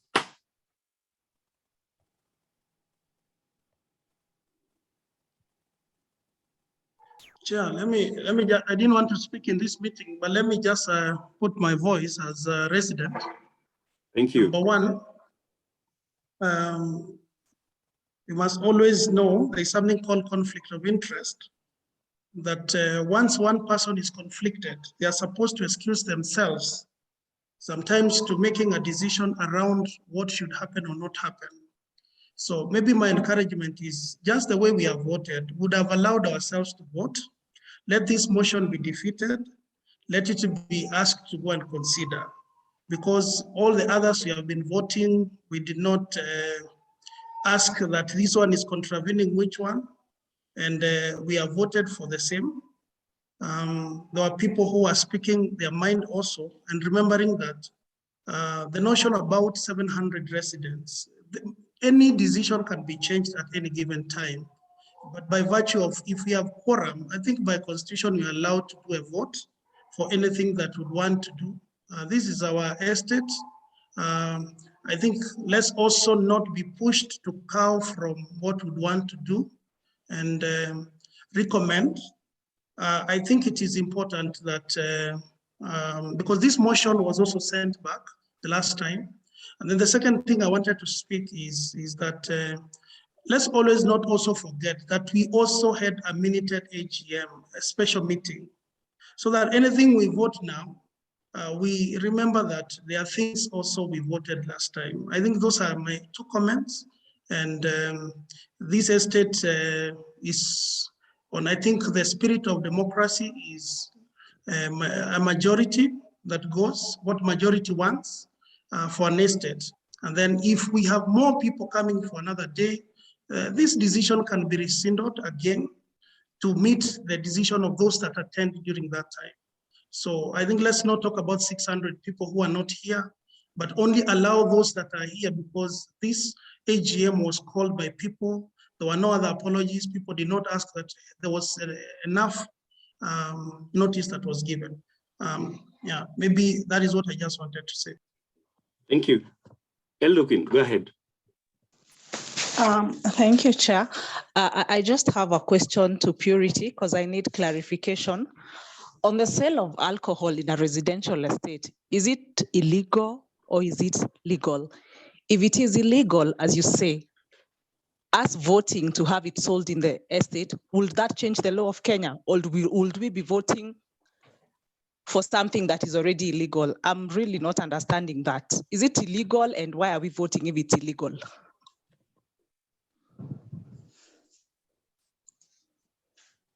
Purity.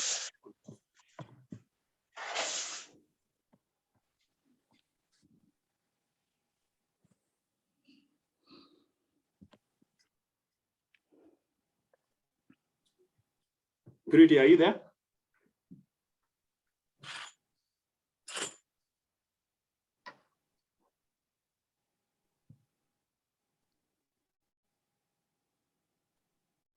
Go Yes, ahead. Chair.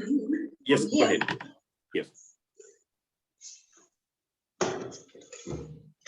I just want to let the residents in this meeting know that when we unanimously pass a resolution to disallow the sale of alcohol, we were not only guided by our own individual interest, we were guided by the law. And this one stemmed from the fact that, as we have observed in the first resolution that has already been voted for, GVP is a residential area. And that's why we have gone down the discussion saying Victor needs to come with the approvals, which now in the meeting he has said he has all the documents in Nairobi. When he comes with those approvals will also involve the sentiments of the resident, whether they allow him, as is mandated in any residential institution, to proceed with the sale of alcohol. So my answer to the question that has just been asked, our resolution is based on the law that alcohol should not be sold in a residential estate. So even as you put it, although I'm saying the need to split maybe that resolution, even as we vote for it, let us just be reminded that it has the full backing of the law. And the laws of the land have to be respected even as we come and make our own resolutions and regulations as an estate. They run supreme first, the laws of the land. So yes, the sale of alcohol is prohibited in an estate setting. I know also Professor Omenya talked about what things are antecedents in any development. When someone goes through all those approvals we have talked about and which are known, then we can say that they have a backing of the law based on those approvals. But as of now, what Dr. Laibuni is running, even the sale of alcohol as he is doing right now, legally speaking, I'm talking about the legal aspect of it, it's illegal. Thank you. Thank you very much. Thank you very much. I would like to request Pretty just to read it again, because we are talking about alcohol. So just reread it. Chairman. Let's just hear this. Let's just hear it. We are going to listen to you, Bana Victor. Let's just hear it. Can you hear me? Yes, Chair? we can hear you. We can hear you. What bit do you want me to repeat? That resolution number 4. I read the resolution, yeah? Yes.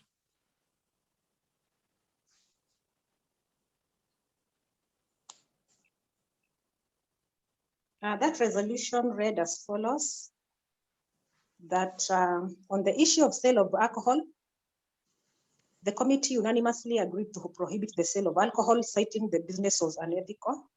The committee further recommended that it was an ideal time for the committee through the residents to make resolutions as to what businesses can be allowed on the commercial area as demarcated by the SGM, which businesses should not be against public, social order, immoral, or against the public interests of the residents. Thank you, Purity. This is how I suggest we do it. I've seen that it's got two parts there.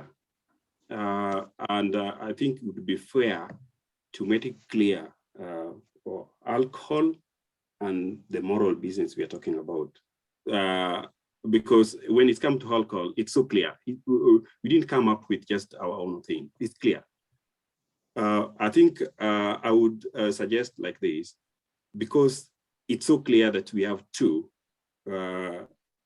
items there in that statement. Prof, you want to say something? Before giving give the guidance on it? Yeah, just adding my voice on this, that I think, of course, I support everyone who's saying that it should be worded. If the committee is clear that the business is illegal, then they should just state so. I don't think we need to vote on the legality of the business if the committee found out that the business is illegal. I mean, sale of alcohol is illegal. That should just be stated as a finding of the committee. I don't think our opinion matters on the legality of the business. But of course, on the allowable businesses, the guidelines, of course, I think that's a separate issue, and I agree with the comments that have been highlighted before about that. That it should be separated from the alcohol issue. Okay, I think it's okay. Please allow me one comment. Please allow me one comment. Who is this? Mukabi. This is Mukabi Tarao. Purity, I hope you're listening. In our resolution number 1, we are resolving that we allow Victor to convert his property to commercial. And the reason that we are saying that his business is illegal is because his property, as currently it is residential. But once he changes to commercial, then the dynamics change. Then it is no longer residential. Then that changes, his license to be able to sell alcohol. That is why I was saying we need to relook at the statement as currently, the resolution as currently worded. My proposal will be that he be allowed to sell alcohol subject to him satisfying all the laws of the land, including changing doing the change of user and all that. Because once he does that, and we had already passed here not to allow because it is residential, then our resolution becomes null and void. Let us look at posterity, please. Thank you, Kabi. This is how we'll go about this. I know that some say yes, we go out, some say no, we hold on. I see the sense in separating these and considering about how we are going to reward, because alcohol should be separate and moral businesses, and what we are going to do is we are going to consider as a moral business, it's going to be separate. So this is what we need to do. Let's come back to this. We forward this one to the way it is to the committee and then get the guidance. This is what we need to do on the way forward. Then I can consider later. I see the sense in having those clear, because it should be clearer than just going by the way it's framed. So thank you. So I think there we shouldn't vote. I know that some people will not be happy. Some people will be happy, but let's put it like, let's separate these two so that when we are voting for alcohol, we'd say, yes, this is what we're dealing with. because it's illegal. I want to tell you, it's illegal. There's even some judgments. I don't know whether there's, I think there was also one that was brought about, I think 2 months ago in the newspaper. It was illegal. But let's not go into that line. Let's put this one for further consideration, which will mean some panel meeting so that it becomes clearer. So that's okay. So let's put that one on hold. Let's go to number 5.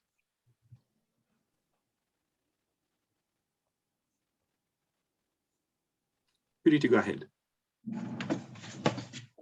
Chair, we didn't have a number 5. It came out more like an A or B.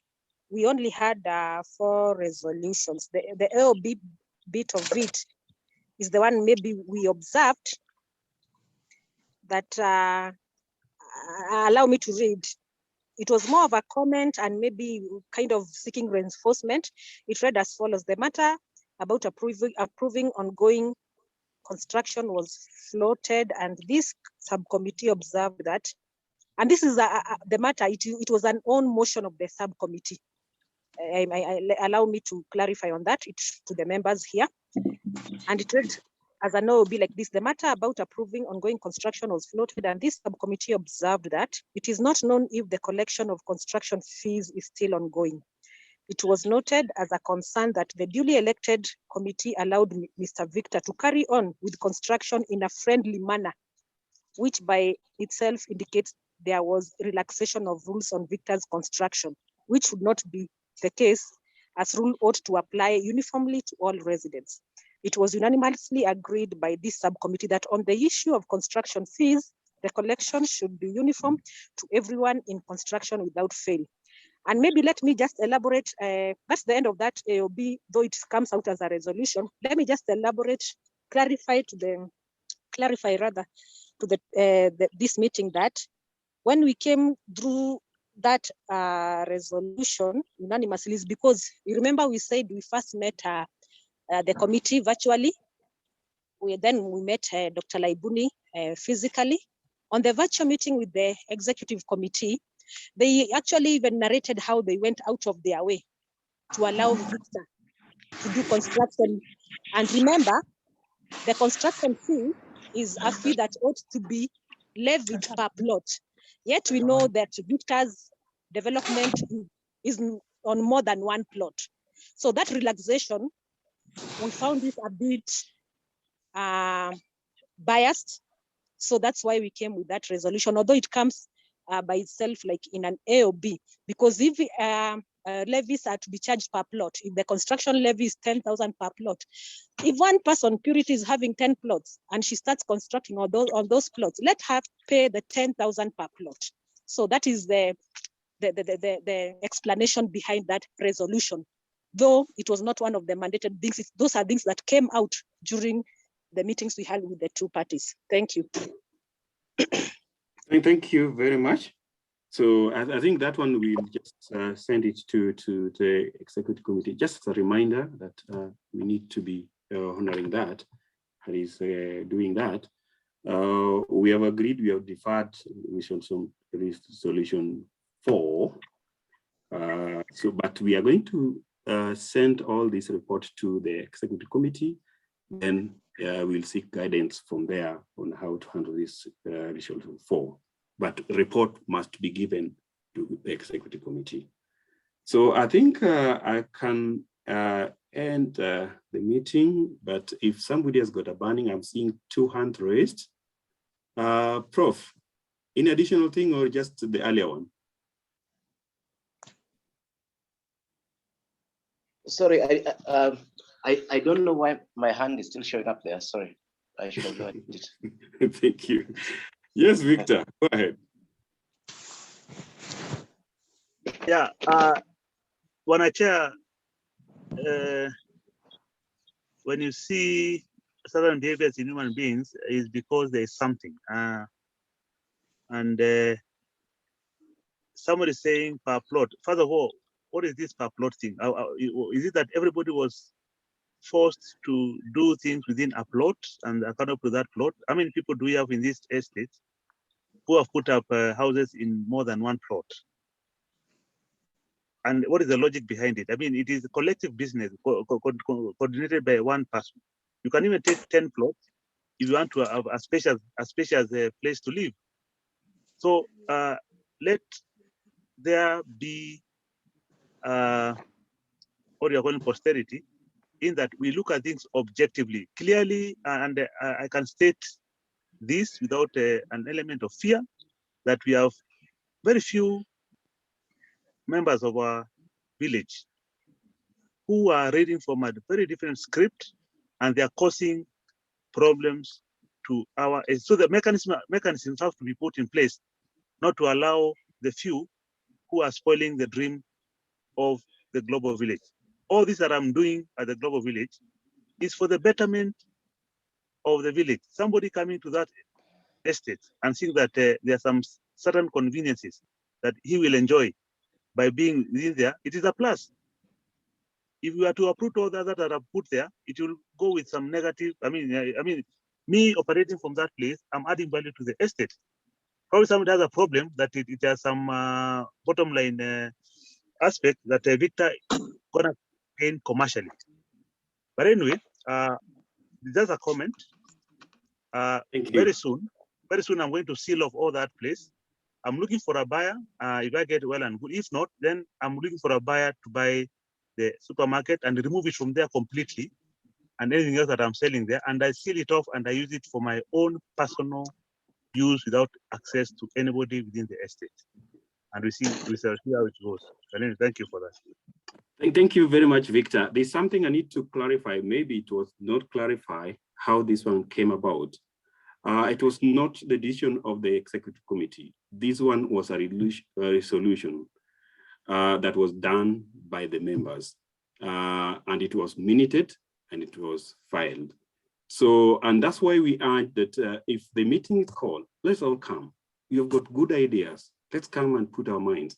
And then it was even minuted, say that after 1 year, then it can be reviewed, either going up or going down. But it is a resolution that was done by the members when they had a AGM. That's why they are carrying it out. They didn't come with their own. It was just mandated through the resolution. So that's why. But I know that it's going to, because it said that it could be reviewed anytime that we have AGM. All these things that is really not making us to make it clear, everybody has got a right to say. So that is what I wanted to explain. So it's not the making, it was just resolved. But as I remember, it was that it's within 1 year, then the next AGM, which I think is the next 4 to 5 months, and then it can be reviewed. Sometimes they can even scrap it. So that is why. So we understand you, Victor, and the concern and what you have said. But I wanted just to make it clear to you, that is how this thing came about. But as we were talking, even there, we say that with fairness, not to put like, this person is not needed here. It's for fairness. So we are not at any time targeting, and we were not targeting. But I wanted just to explain how this thing came about. It's not the executive committee. So thank you. Let me give only these two to say, then we close. It's almost over time. Eziba. Thank you, Bwana Chair. You can hear me? I can hear you. Go ahead. Yeah, I'd like to congratulate the committee for the job well done. From what I've heard, the resolutions and the findings, and also the meeting with Dr. Victor, I think what the committee has tried to do is to sort of balance issues based on what investment has been done there, and also from a legal point of view, just try to just be on the border of legality, and also we can call it good neighbors. So I think when we started, we were also very happy to agree that maybe we can set that particular plot for commercial purpose. Of course, with that disclaimer that maybe alcohol to be set aside. But at the end of the day, alcohol has come out to be the main issue for this discussion. Maybe as it goes to the next committee, I know it will come back for a vote, but for some of us who have not even constructed there and we bought this plot just recently, we first of all are raising young families. Our children are still young. And when we were buying this plot, we were really looking at a place that is homely, that maybe can have a positive influence to our children. So when this issue of a place for people to buy and partake their drink came up, definitely it is going to be an issue for, call it, young families. But that does not mean that people are restricted from enjoying their drink with a friend or any other person. So I think I commend the committee, the way people have carried themselves. People have really discussed issues with soberness. And I also want to thank even the concerned person for also being sober. And I think let the committee just finish the work, and whatever resolution that we come up with, because we are saying it is the majority that will make the decision, let us accept it. But at the end of the day, let us live together happily as neighbors. It does not mean my meat is good for you. It can be poison to you, but let us live with that. Thank you, Madam Chair. Thank you very much. That's a good comment. Yes, Winnie. My question is to the chair. When you say this motion number 4 has been postponed to a later date, do you have timelines for that later date? That is point number 1. Point number 2, the proposal. Since this whatever you're discussing today was supposed to be handled by the subcommittee, I feel like you should handle this matter to the end instead of forwarding the report to the executive committee. Maybe on that later date, you guys should still be the ones handling this issue to avoid any issues with anybody. The first one is my question, and the second is just a proposal. Thank you, Winnie.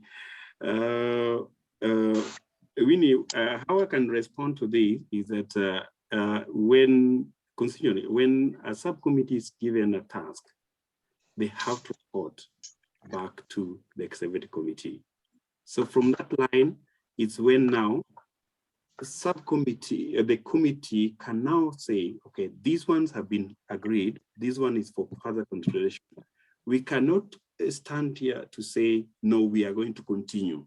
That one, we are getting a mandate which is not ours. So we have to hand over with a note on the voting and also with the comment of what is for further consideration. We cannot decide that one on our own, because after submitting, we have already handed over. So it's the committee to give direction. But I can see they are going to need to do it, but we don't have any mandate after that, because we can't sit on that we're continuing. So we have just to say it with the comments and the voting. So that one can be.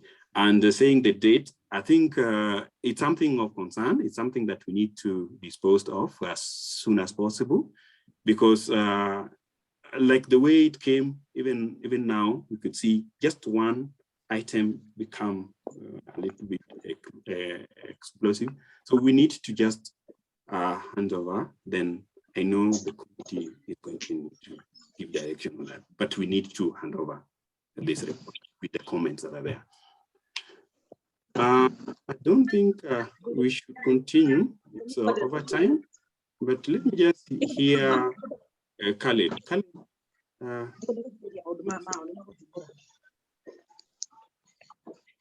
thank you, Chair, and I'm happy that the way the committee has addressed the matters and moved the motion. I think today we've witnessed soberness, and that is what we really desire every day. And I think my comment would be on the resolution number 4. I think that is the only contention that was there, even in the previous meeting. The reason and the reason for the rising of emotion that time. So I also still feel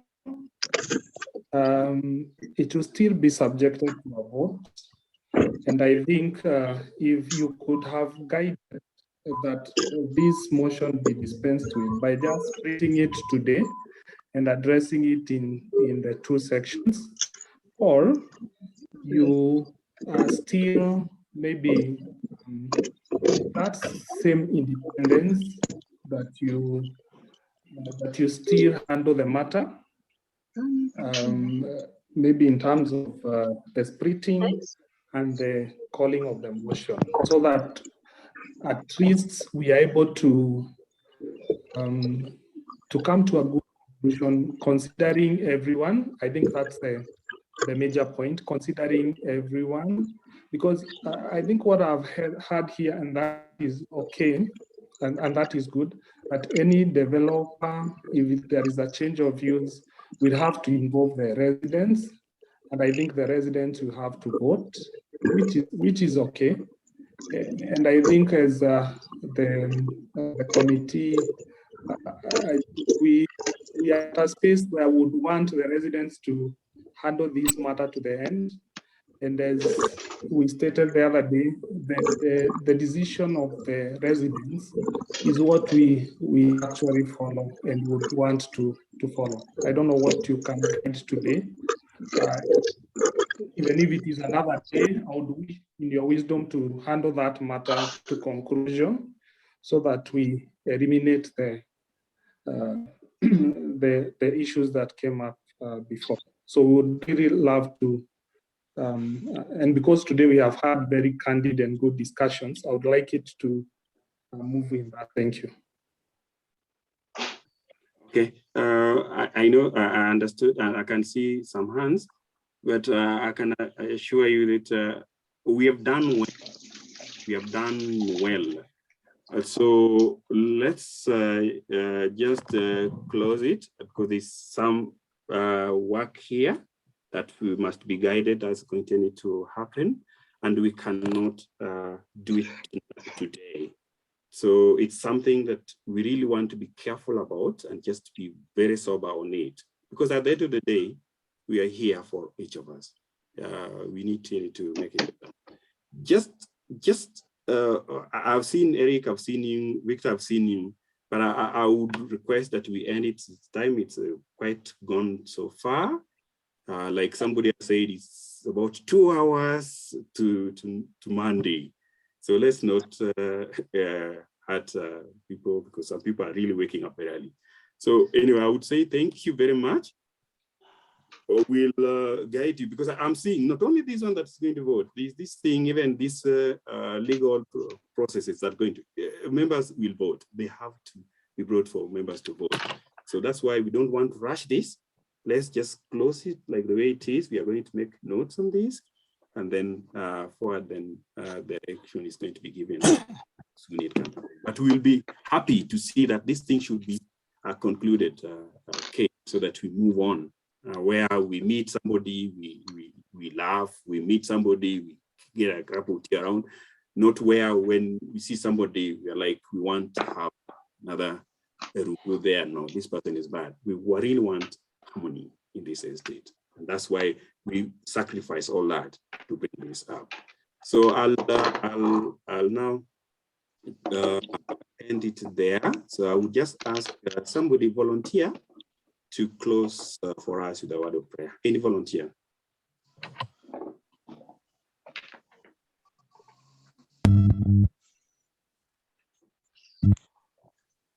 Let us pray.